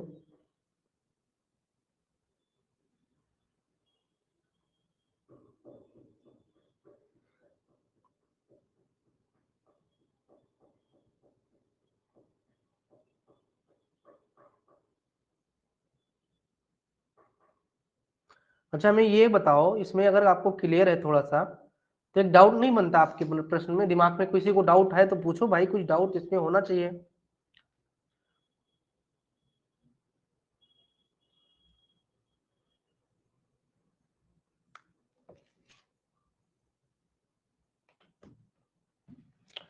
Prokaryotic vs eukaryotic, prokaryotic vs eukaryotic में आपने क्या समझा है, कोई बताए प्रोकैरियोटिक कौन सा सेल होता है।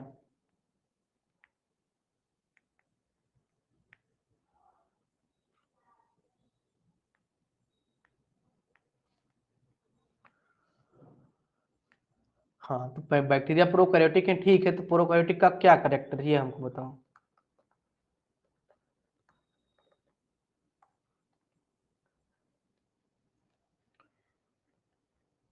वन सेल और मोर, वो तो यूनिसेलुलर हो गया, और उसके बाद में आपका, ठीक है, मल्टी सेलुलर हो गया, इससे मतलब नहीं है। प्रोकैरियोटिक का मतलब हमने बताया था, समझ लो भाई, नहीं तो फिर कंफ्यूजन कर लोगे, हमें तो लग रहा था कि आपको आ रहा होगा। प्रो को हमने बताया था फॉल्स सेल, फॉल्स सेल हमने बताया था, फॉल्स सेल का मतलब था कि जिसके पास क्या ट्रू सेल्स ना पाए जाते हो, और यू का मतलब हमने बताया था ट्रू से, ट्रू का मतलब जिसके पास पूरी तरीके से डेवलप्ड सेल पाए जाते हो, ठीक है। या फिर प्रो का मतलब आप प्रिमिटिव भी समझ ले सकते हो, जो पहले सेल आए वो आपके प्रोकैरियोटिक थे, उसके बाद में यूकैरियोटिक का डेवलप हुआ। मतलब जो यहाँ पे कहने का मतलब है कि यहाँ पे जो है सेल ऑर्गेनेल्स, ठीक है, या फिर बाउंडेड जो आपके, ठीक है, बाउंडेड जो कह सकते हो मेम्ब्रेन है, सॉरी हाँ बाउंडेड मेम्ब्रेन आपके नहीं होंगे, या फिर बाउंडेड जो सेल ऑर्गेनेल्स हैं ये नहीं होंगे कह सकते हो, ठीक है, बाउंडेड सेल ऑर्गेनेल्स नहीं होंगे।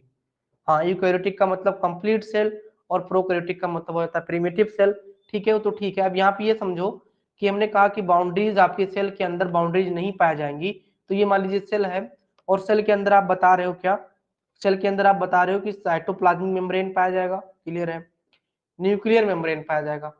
तो भैया न्यूक्लियर मेम्ब्रेन कहाँ से पाया जाएगा, यहाँ पे तो आपके क्या कह सकते हो, ठीक है, न्यूक्लियस होता है आपका। कुछ समझो एक बात, इसमें आपको कंफ्यूजन होता है कि नहीं होता है। अगर बुक की देखें तो बुक का तो राइट आंसर डी ही बन रहा है, बट ठीक है इसमें आपको कंफ्यूजन होना चाहिए, और राइट आंसर आपका एक साइटोप्लाज्मिक मेम्ब्रेन ही होना चाहिए, ठीक है, समझ रहे हो। कमेंट करके बताओ कि इसमें कुछ आपको समझ में आया बात जो मैं कह रहा हूँ। मैंने कहा कि जो प्रोकैरियोटिक सेल होते हैं उनके पास अंदर की जो बाउंड्रीज होती हैं वो नहीं पाई जाती हैं, जैसे माइटोकॉन्ड्रिया हो गया, ठीक है, सेंट्रोल्स हो गया, या फिर कह सकते हो गोल्जी अपार्टस, ये सब बाउंडेड जो आपके सेल ऑर्गेनेल्स है वो नहीं पाए जाएंगे। और साथ में जो आपका न्यूक्लियस मेम्ब्रेन है वो भी नहीं पाया जाएगा, वहां पे आपका न्यूक्लियाइड होते हैं, क्या होते हैं, न्यूक्लियाइड होते हैं, यानी कि जो भी जेनेटिक मटेरियल है वो खुले में रहेगा। तो यहाँ पे जो सही प्रश्न इसका राइट आंसर अगर बने तो देखें इसका साइटोप्लाज्म इसका हो जाएगा राइट आंसर, या फिर साइटोप्लाज्मिक मेम्ब्रेन कह सकते हैं उसका राइट आंसर हो जाएगा, ठीक है।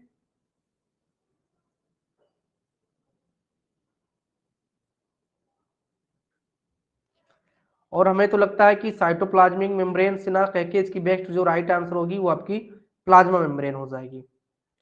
क्लियर आंसर इसका सी होगा, प्लाज्मा मेम्ब्रेन।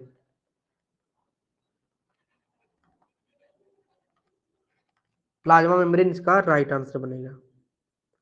या फिर इस तरह से भी प्रश्न होना चाहिए था कि ए और, ठीक है, ए और सी राइट आंसर।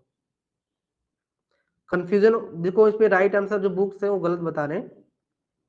हाँ वेल डेवलप्ड न्यूक्लियस नहीं होता है, बिल्कुल देखो। तो अब इसको कंफ्यूजन में मत रखना, इसकी राइट आंसर आपकी सी इज द राइट आंसर। इस तरह से प्रश्न आएगा तो इसको सी पे करेक्ट करेक्ट करना, ठीक है, डी राइट आंसर नहीं बनेगा। समझ गए होगी इसके अंतर, मैं अंतर एक बार आपको भेज दूंगा, इसी पे नोट्स में ही लगा दूंगा, देख लेना एक बार। क्लियर भाई, आगे बढ़े।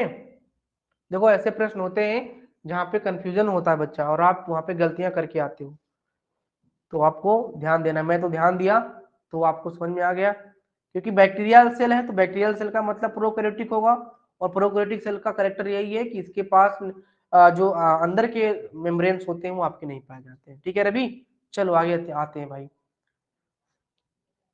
18 नंबर का एमसीक्यू है, most specific type of ELISA is, यानी कि मोस्ट स्पेसिफिक एलाइजा आपका कौन सा है, non competitive ELISA, competitive ELISA, immuno, ठीक है, मेट्रिक एलाइजा, या फिर आपका, ठीक है, कैस्टेड एलाइजा।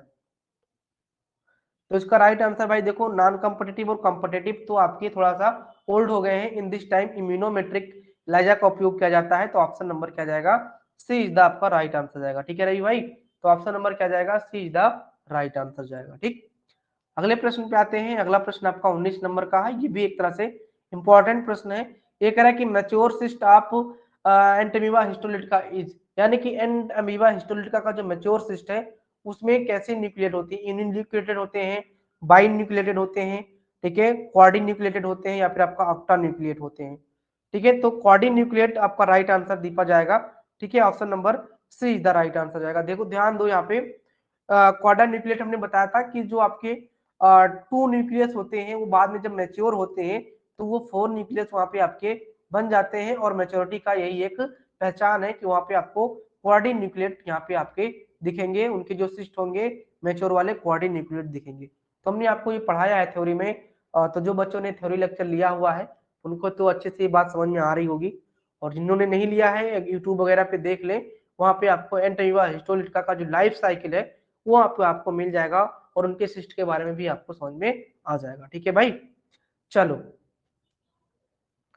ये अगला प्रश्न आपका 20 नंबर का है, इसको थोड़ा सा देखो। ठीक है, कह रहा है कि क्रिसेंट शेप या फिर banana shape gametocyte are seen in infection with.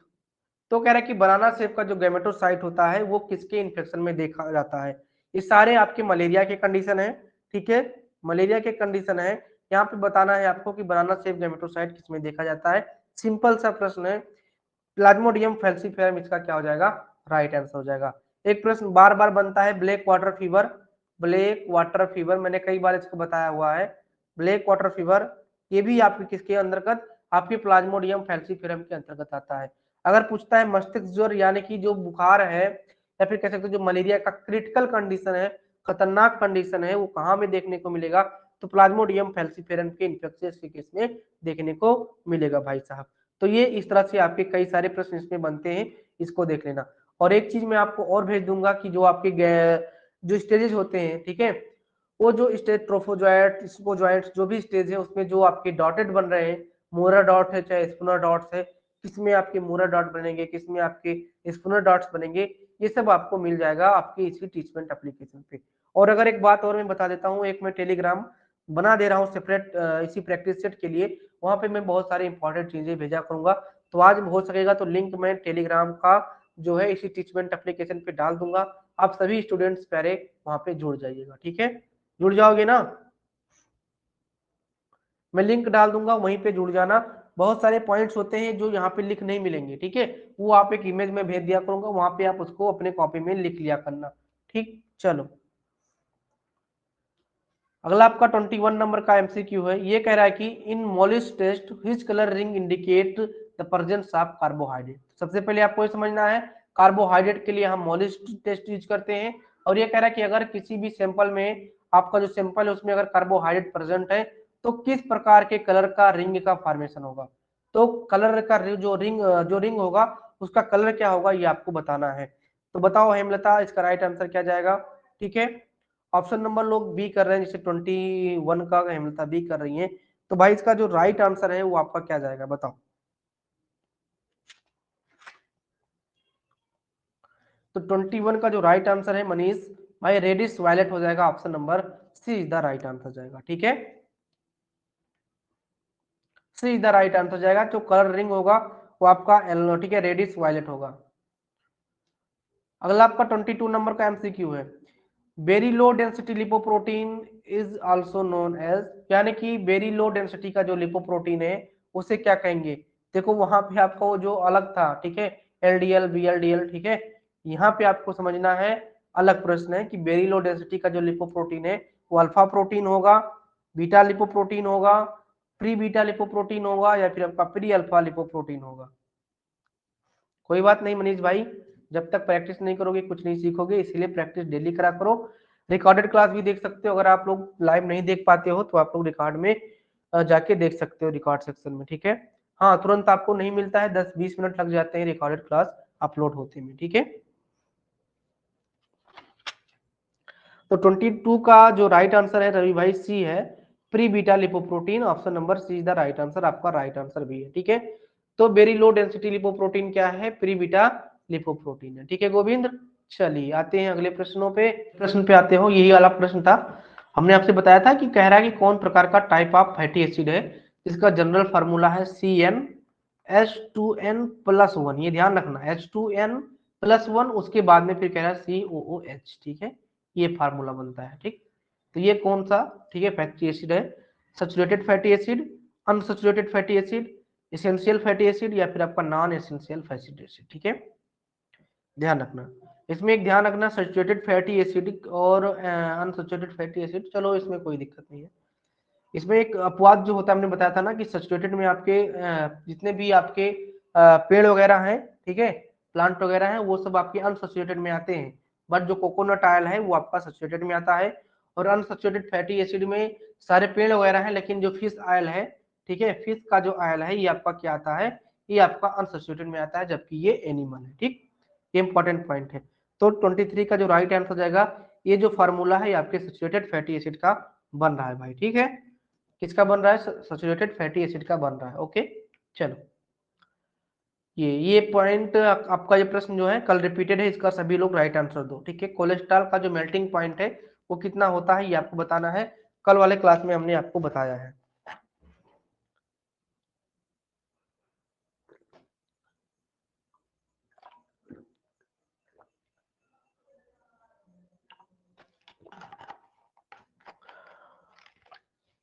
हाँ बिल्कुल बिल्कुल सुभाष भाई, ठीक है। 150, ठीक है, डिग्री सेल्सियस है। अगला है आपका, ये भी आपका एक रिपीट हो गया है प्रश्न, 2-3 प्रश्न आपके रिपीट हो गए हैं। Protein part of enzyme which sorry protein part of the enzyme where the coenzyme attach it called, उसको क्या कहते हैं, उसको हम एपोएंजाइम कहते हैं। हमने बताया था कि क्या होता है, जो आपका कोएंजाइम है, कोएंजाइम प्लस आपका जुड़ेगा एपोएंजाइम, दोनों आपके जब जुड़ जाएंगे उसके बाद में ऐसे करके मान लो बन गया आपका ये, ठीक है। इसमें आपका एक कोएंजाइम एक एपोएंजाइम और दोनों मिलके फिर आपके यहाँ पे सबस्ट्रेट आके जुड़ते हैं, ठीक। सबस्ट्रेट आपके आपके आके यहाँ पे जुड़ते हैं, ठीक है। हाँ, इसमें जब बनता है जो आपकी ये पूरा हो जाता है, जब कोएंजाइम और एपोएंजाइम दोनों आपस में जुड़ जाते हैं तो उसको हम हेलो एंजाइम कहते हैं। तो लिख सकते हो क्या भाई, एपोएंजाइम प्लस कोएंजाइम, ठीक है। कोएंजाइम उसको हेलो एंजाइम कहते हैं। एक बात और इंपॉर्टेंट है, जो कोएंजाइम है, ठीक है, लिखा है the protein part of enzyme और द कोएंजाइम इज अटैच्ड। तो जो एपोएंजाइम है वो क्या है, प्रोटीन वाला पार्ट है, ठीक है। ये आपको ध्यान में रखना है, इसको कॉपी में नोट कर लेना। ये अपना 26 नंबर का एमसीक्यू है। Dot dot is the site of bone marrow aspiration, bone marrow aspiration का कौन सा साइट राइट है, स्टर्नम, इलियक, इलियक, सॉरी बच्चों, स्टर्नम या फिर आपका इलियक बोन, तो आपको बताना है या फिर दोनों इसका राइट आंसर जाएगा,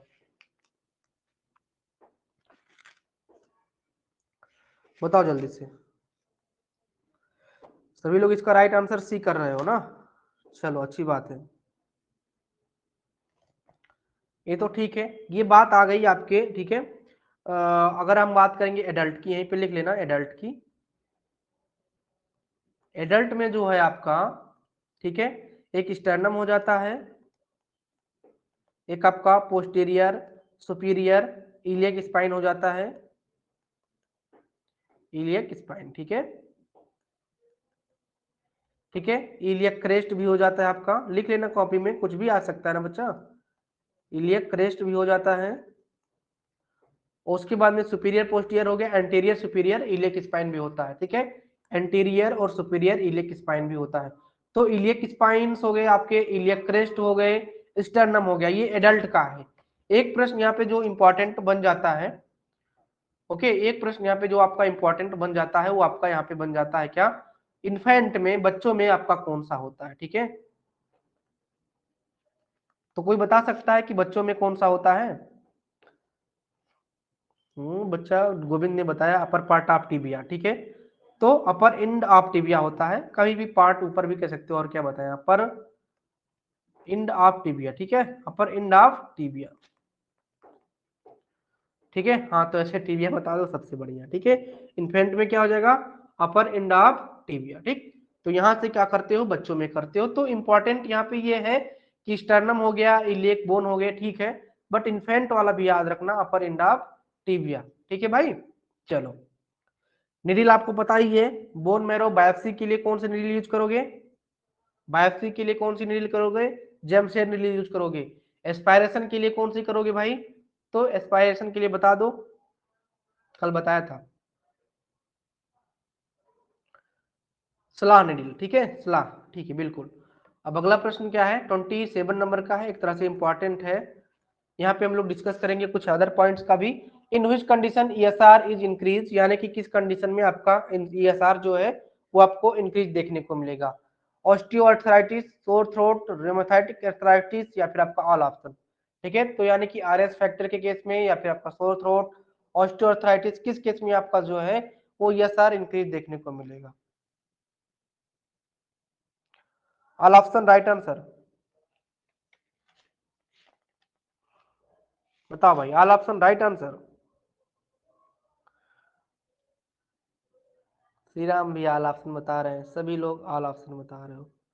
देखो भाई, कभी कभी क्या होता है कि गलत हो जाते हो, ठीक है। रोमेटॉइड अर्थराइटिस के केस में ईएसआर का जो कंडीशन है वो आपका हाई देखने को मिलेगा।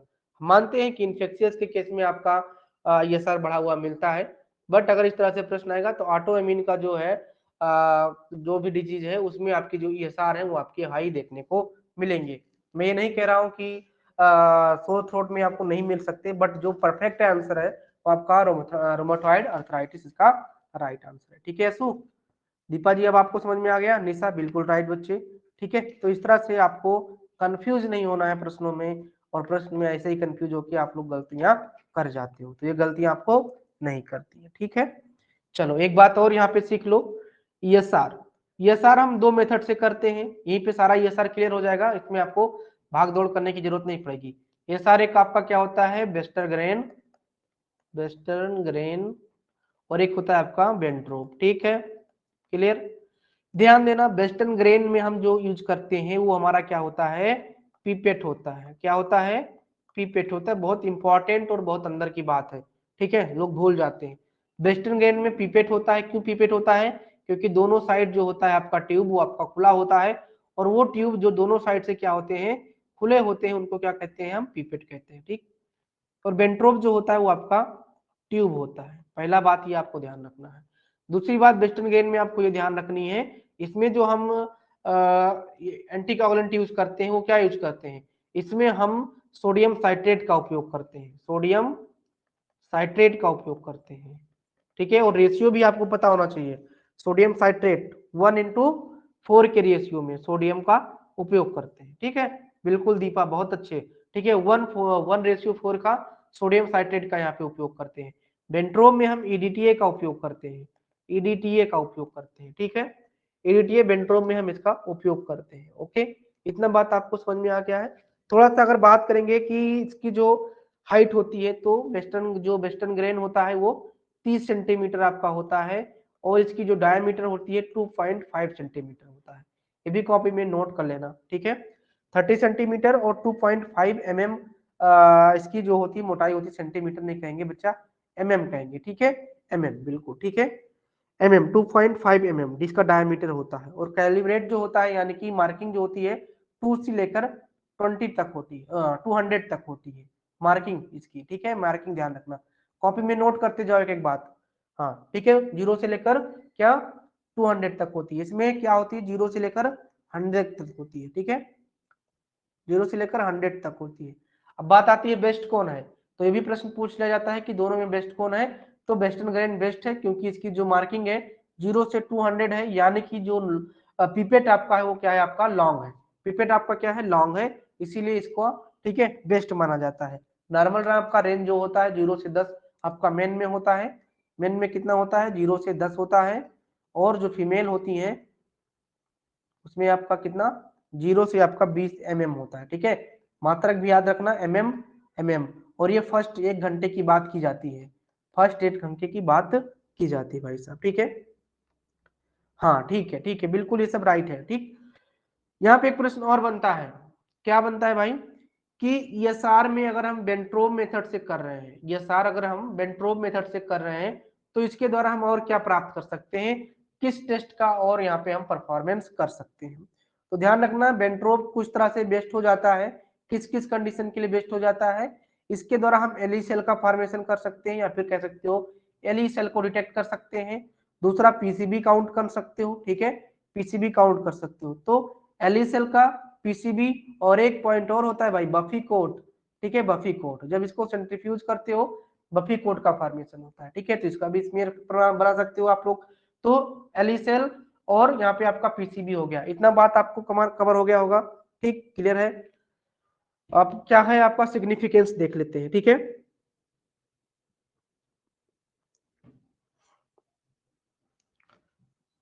हाँ ठीक है, देख लेते हैं। इसमें एक पॉइंट था उसको मैं थोड़ा सा बताना चाहता हूँ।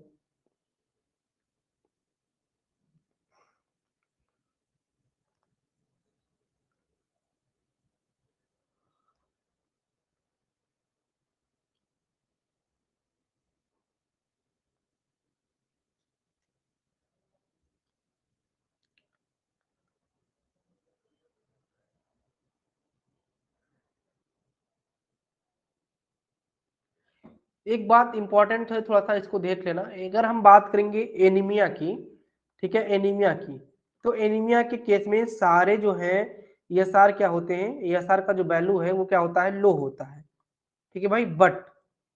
बट अगर मैं यहाँ पे बात करूंगा ऑटो इम्यून हेमोलाइटिक एनीमिया, ठीक है, ऑटो इम्यून हेमोलाइटिक एनीमिया, ठीक है, तो देखो ये ऑटो इम्यून हो गया ना, तो इसीलिए इस केस में आपका जो ईएसआर है वो क्या होता है बच्चा, हाई होता है भाई, ठीक है, ध्यान रखना। रवि धरक भाई हमने पहले पहले ही बताया इसको, जब एनीमिया हमने पढ़ाया है, एनीमिया ईएसआर, एनीमिया के केस में ईएसआर लो होगा, but auto immune haemolytic anaemia में आपका ईएसआर क्या होगा, हाई होगा, ठीक है। हाई में और आपका एक ट्यूबरक्लोसिस भी बन जाता है, ठीक है, ट्यूबरक्लोसिस लिख लेना कॉपी में, ठीक है। और क्रोनिक इन्फ्लामेशन कोई हो रहा है, रोमेटॉइड फीवर है, ठीक है, रोमेटॉइड अर्थराइटिस है, एसएलई है, टेम्पोरल अर्थराइटिस है, ठीक है, हाइपर गामा ग्लोबुलिनेटेड है, मल्टीपल माइलोमा है, ठीक है, ऑटो इम्यून हेमोलाइटिक एनीमिया हो गया, ठीक है, वाल्डेस्ट्रॉन माइक्रोग्लोबिनुरिया हो गया, हॉडकिंस डिजीज हो गया। इन सब केस में आपके जो है ईएसआर हाई मिलेंगे। डिक्रीज वैल्यू आपको याद कर लेनी है, डिक्रीज वैल्यू आपको याद करनी है, ठीक है, डिक्रीज वैल्यू ऑफ ईएसआर किस किस में आपका डिक्रीज रहेगा, आपका डिक्रीज रहेगा पॉलीसाइथेमिया रुब्रा बेरा के केस में, यानी कि जब आपकी एचबी वैल्यू कहो या फिर आप कहो कि आपकी जो आरबीसी है इसकी वैल्यू हाई हो जाती है, इस कंडीशन में आपका जो है ईएसआर लो देखने को मिलेगा, ठीक है। और आपका sickle cell anaemia, sickle cell anaemia, ठीक है, या फिर सिकल सेल डिजीज लिख लो डायरेक्ट, सिकल सेल डिजीज में आपके डिक्रीज देखने को मिलेगा, ठीक है। और एक आपका होता है हाइपोफाइब्रोनोजेनेमिया, हाइपो फाइब्रो, ठीक है, फाइब्रोजेनीमिया, हाइपोफाइब्रोजेनीमिया के केस में ये आपका एक लीवर डिजीज होता है, इन लीवर डिजीज, ठीक है, इसमें आपके जो है ईएसआर डिक्रीज देखने को मिलेंगे। तो ज्यादा कंडीशन नहीं है डिक्रीज वाले, इसको याद कर लेना, पीआरबी यानी कि पॉलीसाइथेमिया रुब्रा बेरा, सिकल सेल डिजीज और हाइपोफाइब्रोजेनीमिया के केस में आपका जो है ईएसआर लो देखने को मिलता है, ठीक है भाई, क्लियर है। हाँ बिल्कुल बच्चे, दीपानगर एनीमिया और पॉलीसाइथेमिया दोनों के केस में आपका ईएसआर लो होगा, लेकिन ऑटो इम्यून हेमोलाइटिक एनीमिया के कंडीशन में आपका ईएसआर हाई होगा, ये वैल्यू आपको याद रखना है। और जितने भी ऑटो इम्यून के डिजीज है इसमें आपका ईएसआर हाई रहेगा, और ज्यादातर जो टेस्ट है प्रिफर किया जाता है ईएसआर। तो कोई भी प्रश्न बनता है ध्यान रखना, ठीक। चलो हम लोग आगे बढ़ते हैं, तो इसे भी हम लोगों ने एक ही प्रश्न में बहुत ज्यादा कह सकते हो डिस्कस किया, इसमें और बाकी है, अगर चाहे तो डिस्कस कर सकते हैं। एक प्रश्न और बनता है किसके स्टेजेस के बारे में, तो स्टेजेस आपको पता होंगे, कोई बता दो एक बच्चा, किसके कौन कौन से स्टेजेस होते हैं, ठीक है। Rouleaux formation, formation of fine thread, rapid fall और packing phase, last phase packing phase, first phase rouleaux formation, तो ये भी आपको ध्यान में रखना है, ठीक है भाई।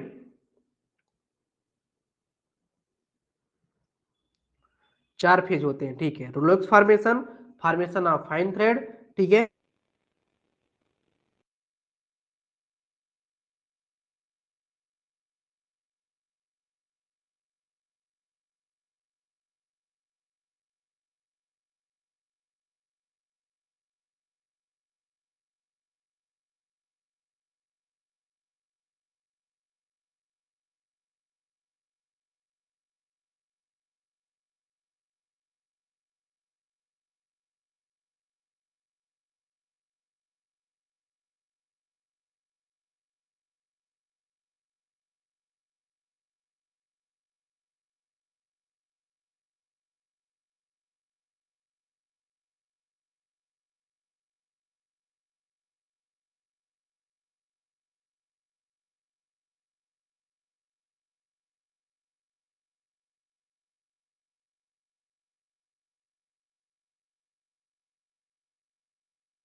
देखो आ गया,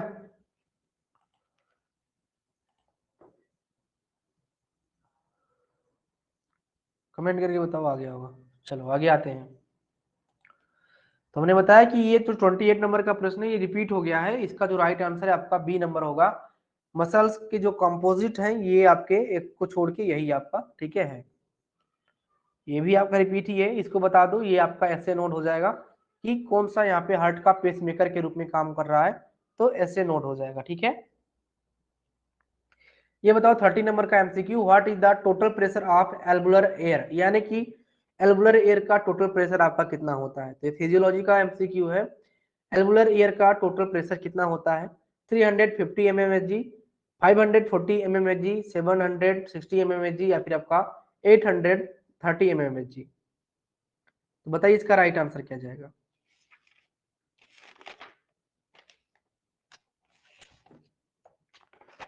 ठीक है, हाँ भाई ऐसे नोट होता है। अब इसका बताओ राइट आंसर। 30 का राइट आंसर क्या होगा, C is the right answer. 700 mmHg होता है एल्बुलर एयर का जो प्रेशर है। ठीक है, तो गोविंद भाई सी इज द राइट आंसर बनेगा, ध्यान रखना 760 mmHg। ये अगला प्रश्न है, कह सकते हो एक तरह से ये कह रहा है कि dry mouth cause by mouth breathing or ठीक है deficient saliva secretion in the mouth is called, यानी कि dry mouth cause mouth breathing, यानी कि जो ड्राई माउथ है वो कॉज करता है माउथ ब्रीदिंग जो है काज करता है ड्राई माउथ। जैसे कि आप अगर मुंह से सांस ले रहे हो तो ये क्या काज करता है, ड्राई माउथ हो जाता है आपका। आर डिफिशियंट सलेवरी सिक्रीशन, या फिर कह सकते हो कि सलाइवा का जो सिक्रीशन है उसमें डिफिशियंसी हो जाती है। तो ये जो आपका कंडीशन है उसको क्या कहते हैं, धर्मेश भाई बताओ इसको क्या कहेंगे। ऑल ऑप्शन नहीं होगा, ठीक है, हर बार ऑल ऑप्शन नहीं जाएगा।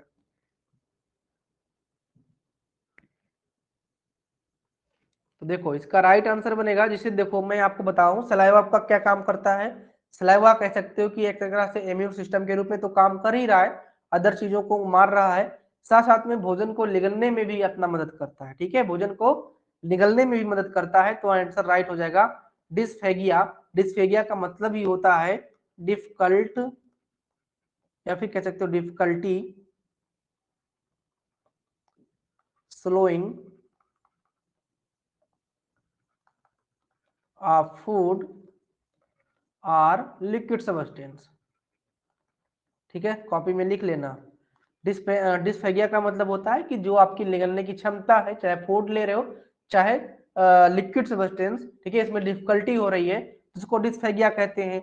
और जब आप माउथ के द्वारा ब्रीदिंग करते हो तो उस कंडीशन में आपकी जो सलाइवा है, ठीक है, या फिर सलाइवरी सिक्रीशन है, उसकी डिफिशियंसी हो जाती है, माउथ आपका ड्राई हो जाता है, तो ये कंडीशन डिस्फेगिया का बनता है। ठीक, ठीक है। कोलिग्यू का मतलब क्या होता है, कोलिग्यू का मतलब ये होता है कि ड्रग्स या फिर कोई अदर सबस्टेंस, ड्रग्स और अदर सबस्टेंस, ठीक है, ड्रग्स और अदर सब्सटेंस, ठीक है, to promote the flow of bile from the gall bladder into the duodenum, यानी कि ये प्रमोट करता है, ठीक है, बाइल का मतलब कि बाइल के फ्लो को प्रमोट करता है, कहां से, गॉल ब्लैडर से लेकर ड्यूडेनम तक, तो इसको कहते हैं कोलिग्यू। ठीक, तो ध्यान रखना।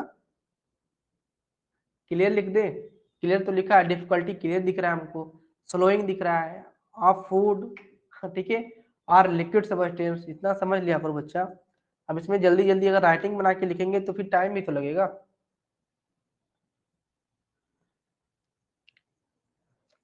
ओके, तो कोलिग्यू का मतलब हो जाता है कि जो आपका बाइल है, ये बाइल आपके गाल ब्लेडर से ड्यूडेनम तक अच्छे तरीके से जा रहा है, तो इसको हम क्या कहते हैं, कोलिग्यू कहते हैं।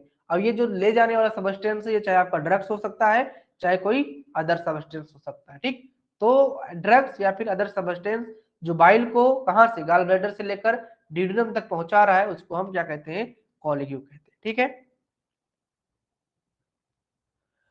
उसके बाद में आपका 32 नंबर का एमसीक्यू है, विच gland is associated with immunological process in the body. Important है एक तरह से, सिंपल सा प्रश्न है, समझने की बात है कि कौन सा ऐसा ग्लैंड है जो एसोसिएटेड है इम्यूनोलॉजिकल प्रोसेस के लिए। आपके बॉडी में इम्यूनोलॉजिकल प्रोसेस के लिए कौन सा ग्लैंड एसोसिएटेड है, ठीक है, पीनियल ग्लैंड है, या फिर आपका पैनक्रियाज है, या फिर आपका थाइमस है, या फिर आपका एड्रिनल ग्लैंड है। बताओ इसका राइट आंसर क्या जाएगा, बताओ भाई। गलत, रवि भाई गलत।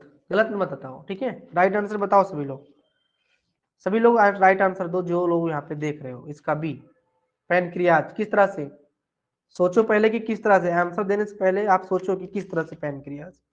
डाइजेशन में कहते पैनक्रियाज तो मान लेता, ठीक है।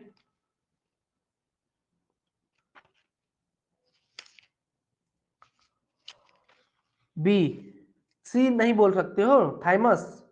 थाइमस जो है कह सकते हो टी लिम्फोसाइट को दे रहा है, ठीक है, टी लिम्फोसाइट को दे रहा है, ठीक है, टी लिम्फोसाइट को दे रहा है भाई।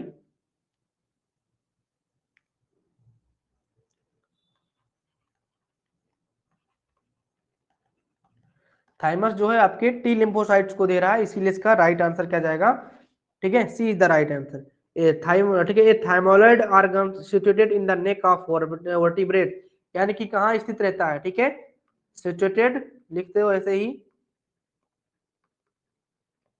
इन द नेक ऑफ वर्टिब्रेट, ठीक है, वर्टिब्रेट, ठीक। तो situated in the neck of vertebrate, ये इंपॉर्टेंट लाइन है क्योंकि पूछ सकता है कि आपका थाइमस ग्लैंड स्थित कहाँ पे है, तो नेक ऑफ वर्टिब्रेट, ये भी आपको ध्यान रखना है। टी लिम्फोसाइट्स को देता है, इसलिए इसको हम इम्यूनोलॉजिकल प्रोसेस के रूप में इसको हम देखते हैं, ठीक है। एड्रिनल ग्लैंड से कौन कौन से हार्मोन सिक्रीट होते हैं आप बताओ, एड्रिनल ग्लैंड से कौन कौन से हार्मोन सिक्रीट होते हैं और ये कहाँ पे स्थित होते हैं। तो एड्रिनल ग्लैंड की अगर बात करोगे तो क्या कह सकते हो, टॉप ऑफ किडनी, ठीक है, टॉप ऑफ किडनी, क्योंकि किडनी के ऊपर ही लगे होते हैं, ओके। इसमें अलग अलग लेयर होते हैं, एड्रिनल कॉर्टेक्स और आपका मेडियो, ठीक है, एड्रिनल कॉर्टेक्स आपका एक भाग हो जाता है, एक आपका दूसरा भाग हो जाता है, ठीक है। इनर मेड्यूला और आउटर कॉर्टेक्स दो हैं और दोनों से अलग अलग आपके क्या होते हैं, हार्मोन सिक्रीट होते हैं, ठीक है। तो कॉर्टिकॉइड हो गया, ग्लूकोकॉर्टिकॉइड होगा, सेक्स स्टेरॉइड हो गया, ये सब आपके यहीं से होते हैं, ठीक है। चलो इसमें आप ज्यादा मत फंसो, नहीं तो फिर दिक्कत होगी। पैनक्रियाज से इंसुलिन ध्यान रखना, ठीक है। और ठीक है, 33 नंबर का प्रश्न बताइए आपका, cyst of which parasite measure 15 to 13 mm in size, यानी कि कौन सा पैरासाइट है जिसकी जो सिस्ट है वो आपका 15 से लेकर 30 mm की साइज देता है, बताइए इसका राइट आंसर।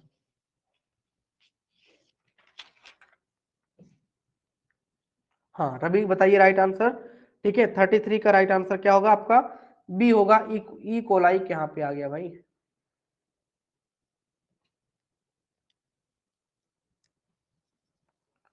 अच्छा हाँ, ई कोलाई एक तरह से वो दूसरा जो आपका है, ये बैक्टीरिया की बात नहीं कर रहा, ध्यान रखना, ठीक है, बैक्टीरिया की बात नहीं कर रहा, ये पैरासाइट की बात करता है, इसका मैं फुल फॉर्म आपको भेज दूंगा, ठीक। तो ये आपका राइट आंसर बी वैसे चला जाएगा, ठीक है। और गार्डिया लैम्ब्लिया का भी साइज देख लेना, ठीक है। बोल्टिनियम कोलाई का भी साइज वगैरह देख लेना, साइज इसमें क्या देखना है, ठीक है। और वैसे भी एक कोलाई इसका राइट आंसर होगा नहीं, हमें लग रहा है कि एंटीवा हिस्टोलिट का ही होगा, तो ये डाउट है, इसको ध्यान रखना, ठीक है। क्लियर कर लूंगा तब बताऊंगा। 34 पे आ जाओ, in which condition charcoal leaden crystal are present in stool, किन कंडीशन में चारकोल लीडन क्रिस्टल आपको देखने को मिलेगा आपके स्टूल में, एमोवाइक डिसेंट्री, हुकवार्म इन्फेक्शन, या फिर आइसोपोरा बेलाई इन्फेक्शन, या फिर आपका ऑल ऑप्शन। तो राइट आंसर तो आपका ऑल ऑप्शन इसका हो जाएगा, ठीक है, कि कौन सा कंडीशन है जहां पे आपके चारकोल लेडन क्रिस्टल देखने को मिलेंगे आपके स्टूल में, ठीक है। अगर हम बात करेंगे चारकोल लेडन क्रिस्टल की, तो फर्स्ट जो डिस्क्राइब है, यानी कि सबसे पहले जो डिस्क्राइब किया गया था, ठीक है, सबसे पहले जो आपका डिस्क्राइब किया गया था किसके द्वारा, जे एम चारकोट के द्वारा किया गया था, ठीक है, जे एम चारकोट के द्वारा किया गया था, इन्हीं के नाम पे चारकोट लेडन क्रिस्टल नाम पड़ा। और इसके अदर नाम भी ये भी ध्यान रखना, अदर नेम इसके क्या हो जाते हैं, अदर नेम हो जाता है इसका अर्थस क्रिस्टल, ठीक है, अर्थस क्रिस्टल। तो अगर आपके अर्थस क्रिस्टल के नाम से आ जाए तब भी मत इसको घबराना, ठीक है, अर्थस क्रिस्टल, अर्थस क्रिस्टल, ठीक है। तो आपका राइट आंसर क्या जाएगा, सभी कंडीशन में आपका जो है लेडन क्रिस्टल देखने को मिलेगा भाई साहब। अगले पे आ जाओ, अगला है 35 नंबर का एमसीक्यू, इनफाइंड नीडल एस्पायरेशन साइटोलॉजी, यानी कि एफएनसी। तो ध्यान देना, इसमें आपको दो क्वेश्चन मिल गए, एफएनसी का फुल फॉर्म भी कई बार आपके एमपी में पूछा गया है। तो fine needle aspiration, fine needle aspiration cytology, एक आपके एलाइजा का फुल फॉर्म पूछा गया है, तो ये सब प्रश्न आपको ध्यान देना है। एलाइजा का फुल फॉर्म पूछा गया है, एफएनएससी का फुल फॉर्म पूछा गया है, तो फुल फॉर्म भी आप लोग देखते रहना। तो कह रहा है कि किस कंडीशन में आपका क्या है, in fine needle aspiration cytology यानी कि FNSC, the needle thickness is usually in the range of, यानी कि नीडल का जो थिकनेस है वो कितना होगा ये आपको बताना है। 0.2 से लेकर 0.4 mm, 0.5 से 0.9 mm, 0.10 से 0.14 mm, 0.14 इसको बोलेंगे, और 0.15 से लेकर 0.20 mm। तो बताइए इसका राइट आंसर क्या होगा। तो भाई 35 का जो राइट आंसर है वो आपका बी होगा, ज्यादा भी पतला मत कर दो। 0.5 से लेकर 0.9 mm का जो है थिकनेस यहाँ पे आपको देखने को मिलेगा। गोविंद भाई राइट आंसर क्या हो जाएगा, ठीक है, B is the right answer. Govind भाई एंजाइम लिंक्ड इम्यूनो सॉर्बेंट से राइट आंसर हो जाएगा, ठीक है। चलिए ये क्या है भाई, 36 नंबर का एमसीक्यू है। Which of the following is incorrect, कौन सा यहाँ पे इनकरेक्ट है। 10% फॉर्मल सेलाइन और नॉर्मल हिस्टोलॉजी, बिल्कुल। Bouin's fluid for embryo, Zenker formol for bone marrow and pituitary gland, Flemming fluid with acetic acid for cytoplasm. ये बताओ राइट आंसर। इनकरेक्ट आपको बताना है, इसमें बहुत अच्छी बात हमने बताई थी आपको, ठीक है। जो हिस्टोलॉजी के एमसीक्यू हमारे साथ पढ़े हैं उनको इसका राइट आंसर पता हो गया होगा। हेमलता राइट आंसर नहीं है, ये आपका राइट आंसर नहीं है। 10% फार्मल सेलाइन नॉर्मल हिस्टोलॉजी के लिए कर रहे हो, राइट है ये इनकरेक्ट नहीं है। बोविन फ्लूइड एम्ब्रियो के लिए कर रहे हो, ये भी राइट है, ठीक है। और जेंकर फार्मल फॉर बोन मेरो और पिट्यूटरी के लिए भी कर रहे हो, ये भी राइट है। जो इनकरेक्ट है वो आपका option number D is the right है, बिल्कुल यशु। राइट आंसर क्या हो जाएगा आपका, D is the right answer हो जाएगा, ठीक है। मैं आपको इसमें क्लियर कर देता हूँ, इसमें एक्चुअली में प्रश्न क्या था उस दिन जो हमने आपको बताया था, ठीक है। यहाँ पे जो कह रहा है कि साइटोप्लाज्म के लिए अगर करोगे तो यहाँ पे ध्यान रखना, मॉडिफाइड एक हमने बताया था, मॉडिफाइड मॉडिफाइड फ्लेमिंग फ्लूइड। ध्यान नहीं देते हो, कितनी बार है मैं कुछ भी बताऊं ध्यान नहीं देते हो। मॉडिफाइड फ्लेमिंग फ्लूइड, और मॉडिफाइड फ्लेमिंग फ्लूइड का मतलब यही था without acetone, without acetone, sorry without acetic acid, ठीक है। ये जो आपका पूछा है कि विथ एस्टिक एसिड, तो विथआउट अगर यहाँ पे होता तो ये आप साइटोप्लाज्म के लिए यूज करते, ठीक है। और अगर विथ एस्टिक एसिड है तो आप उसको न्यूक्लियस के लिए या फिर न्यूक्लियर के लिए यूज करोगे, ठीक है। यहीं पे लिख देता हूं, एक बार और समझा दें क्या बच्चे, बताओ।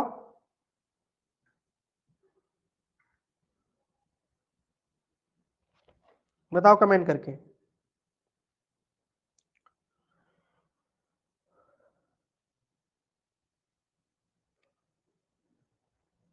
ठीक है सु देखो, इसको सबको मिटाल दो, ठीक है। यहीं पे मैंने बताया, ये प्रश्न मैं एक बार करा चुका हूं, ठीक है। इसमें हमने बताया, देखो ये सब और ऊपर के जो है ये सब राइट है, ठीक। इसमें एक ही में कंफ्यूजन है, ये कह रहा है कि Fleming fluid with acetic acid for cytology. तो हमने बताया था कि जो आपकी न्यूक्लियर फिक्सेशन है, यहाँ पे ऐसे लिख लेना, न्यूक्लियर फिक्सेशन, ठीक है, न्यूक्लियर फिक्सेशन। यहाँ पे हमने बताया था कि आप फ्लेमिंग फ्लूइड्स का उपयोग करोगे, फ्लेमिंग फ्लूइड का उपयोग करोगे। फ्लेमिंग फ्लूइड का पूरा मतलब हो गया कि Fleming fluid with acetic acid है, तो यहाँ पे लिख सकते हो विथ एस्टिक एसिड, यानी कि यहाँ पे हम एस्टिक एसिड का उपयोग कर रहे हैं। बट अगर आप साइटोप्लाज्म के लिए करना चाहते हो, ये हो गया आपका न्यूक्लियर फिक्सेशन, और साइटोप्लाज्म के लिए अगर आप करना चाहते हो तो साइटोप्लाज्म का यहाँ पे हो जाएगा मतलब कि आपका modified Fleming fluid, modified Fleming fluid. अब बात आ रही कि सर मॉडिफाइड का मतलब क्या हो गया, तो मॉडिफाइड का बच्चे मतलब ये हो गया कि without acetic acid, without acetic acid, without acetic acid. और जब विथाउट एस्टिक एसिड हो जाएगा तब ये क्या हो जाएगा, साइटोप्लाज्म के लिए काम करेगा। इसमें एक बात और है, ठीक है, इसमें पीएच भी काम करेगा। इसके जो पीएच है ये आपका, ठीक है, ये इस तरह से कुछ हो जाता है 4.6, और इसमें हो जाता है आपका क्या, ठीक है, इसमें हो जाता है कि लिटिल आर मोर देन,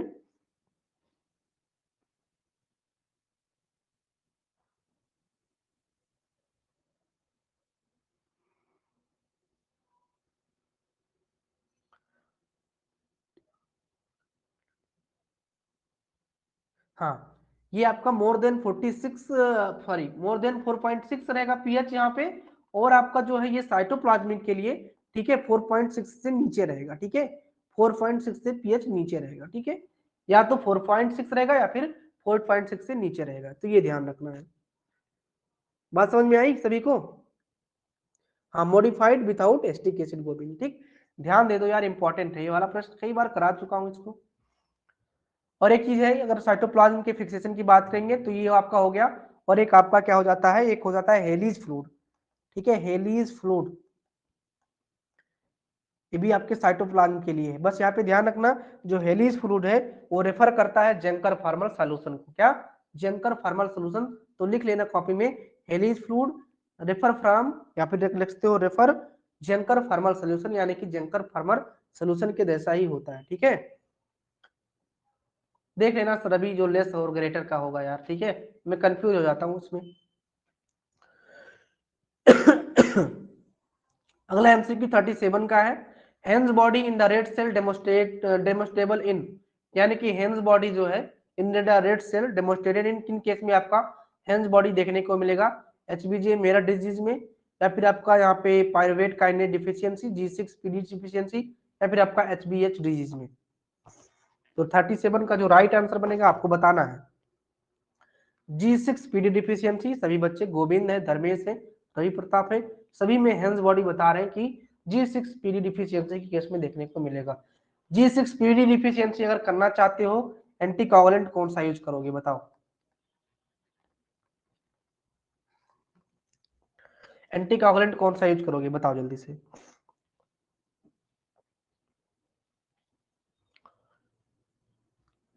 जल्दी से बता दो, गलत गोविंद, इडिट नहीं करोगे, देखो मैं नॉर्मल प्रश्न पूछता ही नहीं हूं। बिल्कुल रवि भाई, क्या करोगे, हेपेरिन करोगे, ठीक है, ठीक, हिपेरिन करोगे। हेपेरिन एक प्रकार का नेचुरल एंटीकोगुलेंट भी है, ये भी ध्यान रखना। और ये आपका स्मेयर के लिए नहीं परफेक्ट है, क्योंकि यहाँ पे कलर जो है वो कलर में डिफरेंट होने लगता है जब आपका स्मेयर बनता है। तो इस तरह से एंटीकोगुलेंट जी सिक्स पीडी डिफिशियंसी के केस में जो आप एंटीकोगुलेंट यूज करोगे टेस्ट के टाइम, वो आपका हिपेरिन होगा। अगला आपका है 38 नंबर का, which फैक्टर इफेक्ट ईएसआर, कौन सा फैक्टर है जो ईएसआर को इफेक्ट कर रहा है, temperature, excessive anticoagulant, position of ESR tube, या फिर आपका ऑल ऑप्शन। तो इसका राइट आंसर ऑल ऑप्शन हो जाएगा, हमने बताया था यहाँ पे और भी फैक्टर हो सकते हैं, ठीक है, फाइब्रोनोजन भी हो सकता है, आरबीसी भी हो सकती है, उसके शेप साइज, ठीक है, और डेंसिटी आपके आरबीसी की, ये भी आपका ईएसआर को इफेक्ट करता है, ठीक, तो ये ध्यान रखना। और टेक्निकल एरर में पोजीशन ऑफ टेस्ट ट्यूब होगा, ठीक है। 39 नंबर का प्रश्न है, Perls Prussian blue reaction is use for, ठीक है, तो पर्ल प्रूसियन ब्लू किसके लिए यूज करते हो,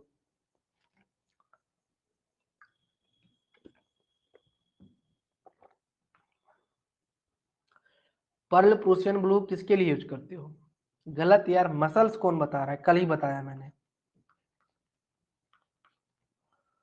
आयरन के लिए, ठीक है, आयरन, और एक और याद रखना हेमोसेड्रिन, ठीक है,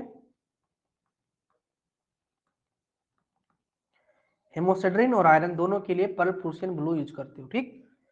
तो अनुज बिल्कुल राइट आंसर है, Fe+3 के लिए आप यहाँ पे यूज करोगे, ठीक है। चलो 40 नंबर का प्रश्न है, ये कह रहा है कि the refractive index of DPX is, DPX का रिफ्रैक्टिव इंडेक्स क्या होता है, इंडेक्स में हमने बताया था, ठीक है, सॉरी डीपीएक्स में जो हमने सब था उसके इंडेक्स के बारे में डिस्कस किया है, और जो याद करने वाली पॉइंट थी वहां पे थ्योरी में जाके देखना बच्चा, वहां पे हमने सब कुछ बताया हुआ है, ठीक है। 1 पॉइंट, अच्छा चलो मैं क्लियर कर देता हूँ रित का, ठीक है, यहाँ पे भी क्लियर कर देता हूँ थोड़ा सा आपको कि क्या कैसा क्या है, ठीक है, डीप सभी के इंडेक्स के बारे में बात कर ही लेता हूँ, सही रहेगा।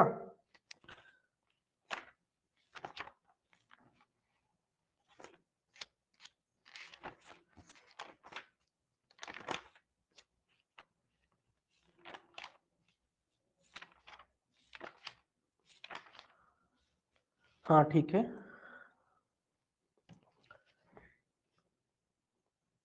हम्म, देखो अगर बात करेंगे माउंटिंग मीडियम की, ठीक है, माउंटिंग मीडियम की, ठीक है। तो माउंटिंग मीडियम आपके दो प्रकार से हो जाते हैं। पहला आपका हो जाता है एक्वस माउंटिंग मीडियम, ठीक है,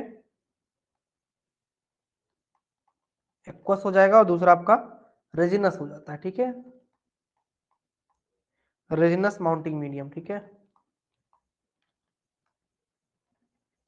अब अगर एक्वस की बात करोगे तो कॉरी कॉर्न सिरप हो गया, ठीक है, लिबोलोस हो गया यानी कि फ्रक्टोज सिरप हो गया, फर्मेंट मीडियम हो गया, और ग्लाइसरीन जेली हो गया, ठीक। तो मैं यहाँ पे लिख देता हूँ, ठीक है। एक्वस वाले में पहला आपका क्या हो जाता है, कैरो कॉर्न, ठीक है, सिरप। अगर इसके हम इंडेक्स की बात करेंगे तो 1.47, ओके। दूसरा आपका हो जाता है लिबो, ठीक है, लिबुलोज, लिबोलोज सिरप हो जाएगा। उसके बाद में अगर इसकी हम बात करेंगे तो इसका भी 1.47 होता है, ठीक है, फेरेंट्स, ठीक है, फेरेंट्स मीडियम, फ्रेंड्स मीडियम का होता है 1.43, और एक आप होता है ग्लाइसरीन जेली, ठीक है, उसका भी होता है आपका 1.47, ठीक है। यहाँ पे लिख देता हूँ, ठीक है, ग्लाइसेरिन जेली 1.47, ठीक है। तो ये आपकी एक्वस वाले हो गए, इनको देख सकते हो, ये इतना इंपॉर्टेंट नहीं है, ठीक है। रेजिनस का अगर की बात करेंगे तो रेजिनस भी आपका दो तरीके से बढ़ जाता है। एक आपका नेचुरली बढ़ जाता है यानी कि नेचुरल तरीके से प्राप्त होता है, और दूसरा क्या होता है, सिंथेटिक इसका होता है, ठीक है, यानी कि बनाया जाता है, ठीक है। तो अगर हम बात करेंगे नेचुरल की, नेचुरल में आपका कनाडा, ठीक है, ब्लेज्म आ जाता है, हमने बताया था आपको, कनाडा ब्लेज्म, ठीक है, कनाडा ब्लेज्म, ठीक। और अगर बात करेंगे, कॉपी में लिख लो, ये कंटेन करता है कार्बोक्सिलिक एसिड, ठीक है, और ये पेड़ से प्राप्त किया जाता है, ठीक है। यहाँ पे लिख लो कार्बोक्सिलिक एसिड, कार्बोक्सिलिक, ठीक है, कार्बोक्सिलिक एसिड कंटेन करता है, पेड़ से पाया जाता है, तो ठीक है। इसका जो रिफ्लेक्टिव इंडेक्स है 1.52 होता है। और अगर सिंथेटिक में बात करेंगे तो एक डीपीएक्स आता है, ठीक है, डीपीएक्स आता है, और ये आपका जो है डिस्ट्रेन 60% प्लेटलेट और आपके जाइलिन कवर करता है, तो इससे आपको ज्यादा मतलब नहीं रखना बच्चा। इसका जो रिफ्लेक्टिव पॉइंट है 1.52 होता है, ठीक है। इसमें एक और आता है, सिंथेटिक में एक और आता है, इधर लिख लेना ऊपर के साइड में, कैलराइट, ठीक है, कैलराइट, ठीक है, कैलराइट। तो अगर हम कैलराइट की बात करेंगे तो इसका जो रिफ्लेक्टिव इंडेक्स है 1.544 होता है, ठीक। अब समझने की क्या बात है, यहाँ पे आप लोग समझ लेना थोड़ा सा। माउंटिंग मीडियम दो प्रकार से, योक्वस और रेजिनस माउंटिंग मीडियम। एक्वस वाले में आपका कैरोकॉर्न सिरप हो गया, ठीक है, उसके बाद में इसको फ्रक्टोज सिरप या फिर दूसरा कहोगे लिबुलोज सिरप, ठीक है, और फ्रॉन्टांस मीडियम हो गया। रिफ्रेक्टिव इंडेक्स सबका ध्यान दो, देखो इसका है 1.47, 1.47 और 1.47, तो डिफर कौन हुआ, 1.43 वाला, यानी कि आपको ठीक है फ्रंट एंड मीडियम पे थोड़ा सा फोकस करना होगा, ठीक है। किस वाले मीडियम पे, इस वाले मीडियम पे आपको थोड़ा सा फोकस करना होगा, ठीक।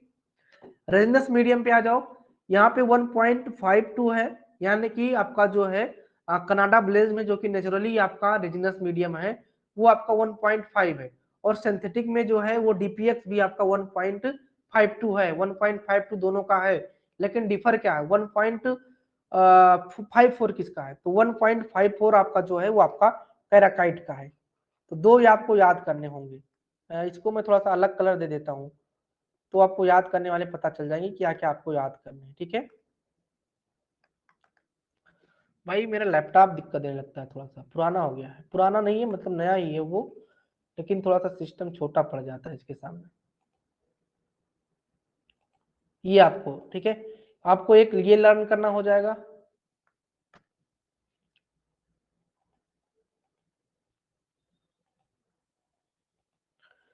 एक आपको ये लर्न करना है, ओके, एक आपको यहाँ पे लर्न करना है ये वाला।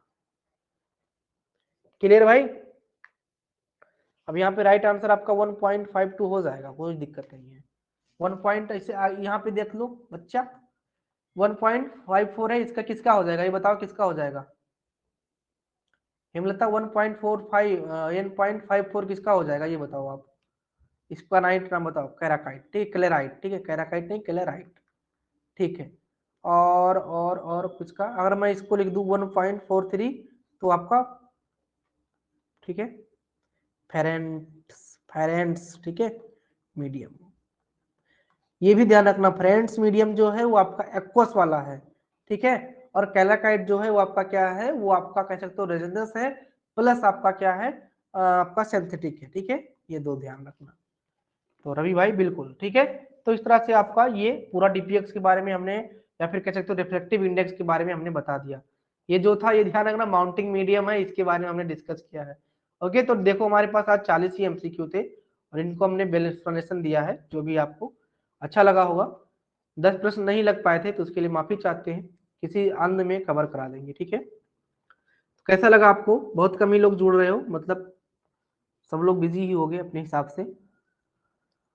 तो रिकॉर्डिंग देख लेना, कोई दिक्कत नहीं है।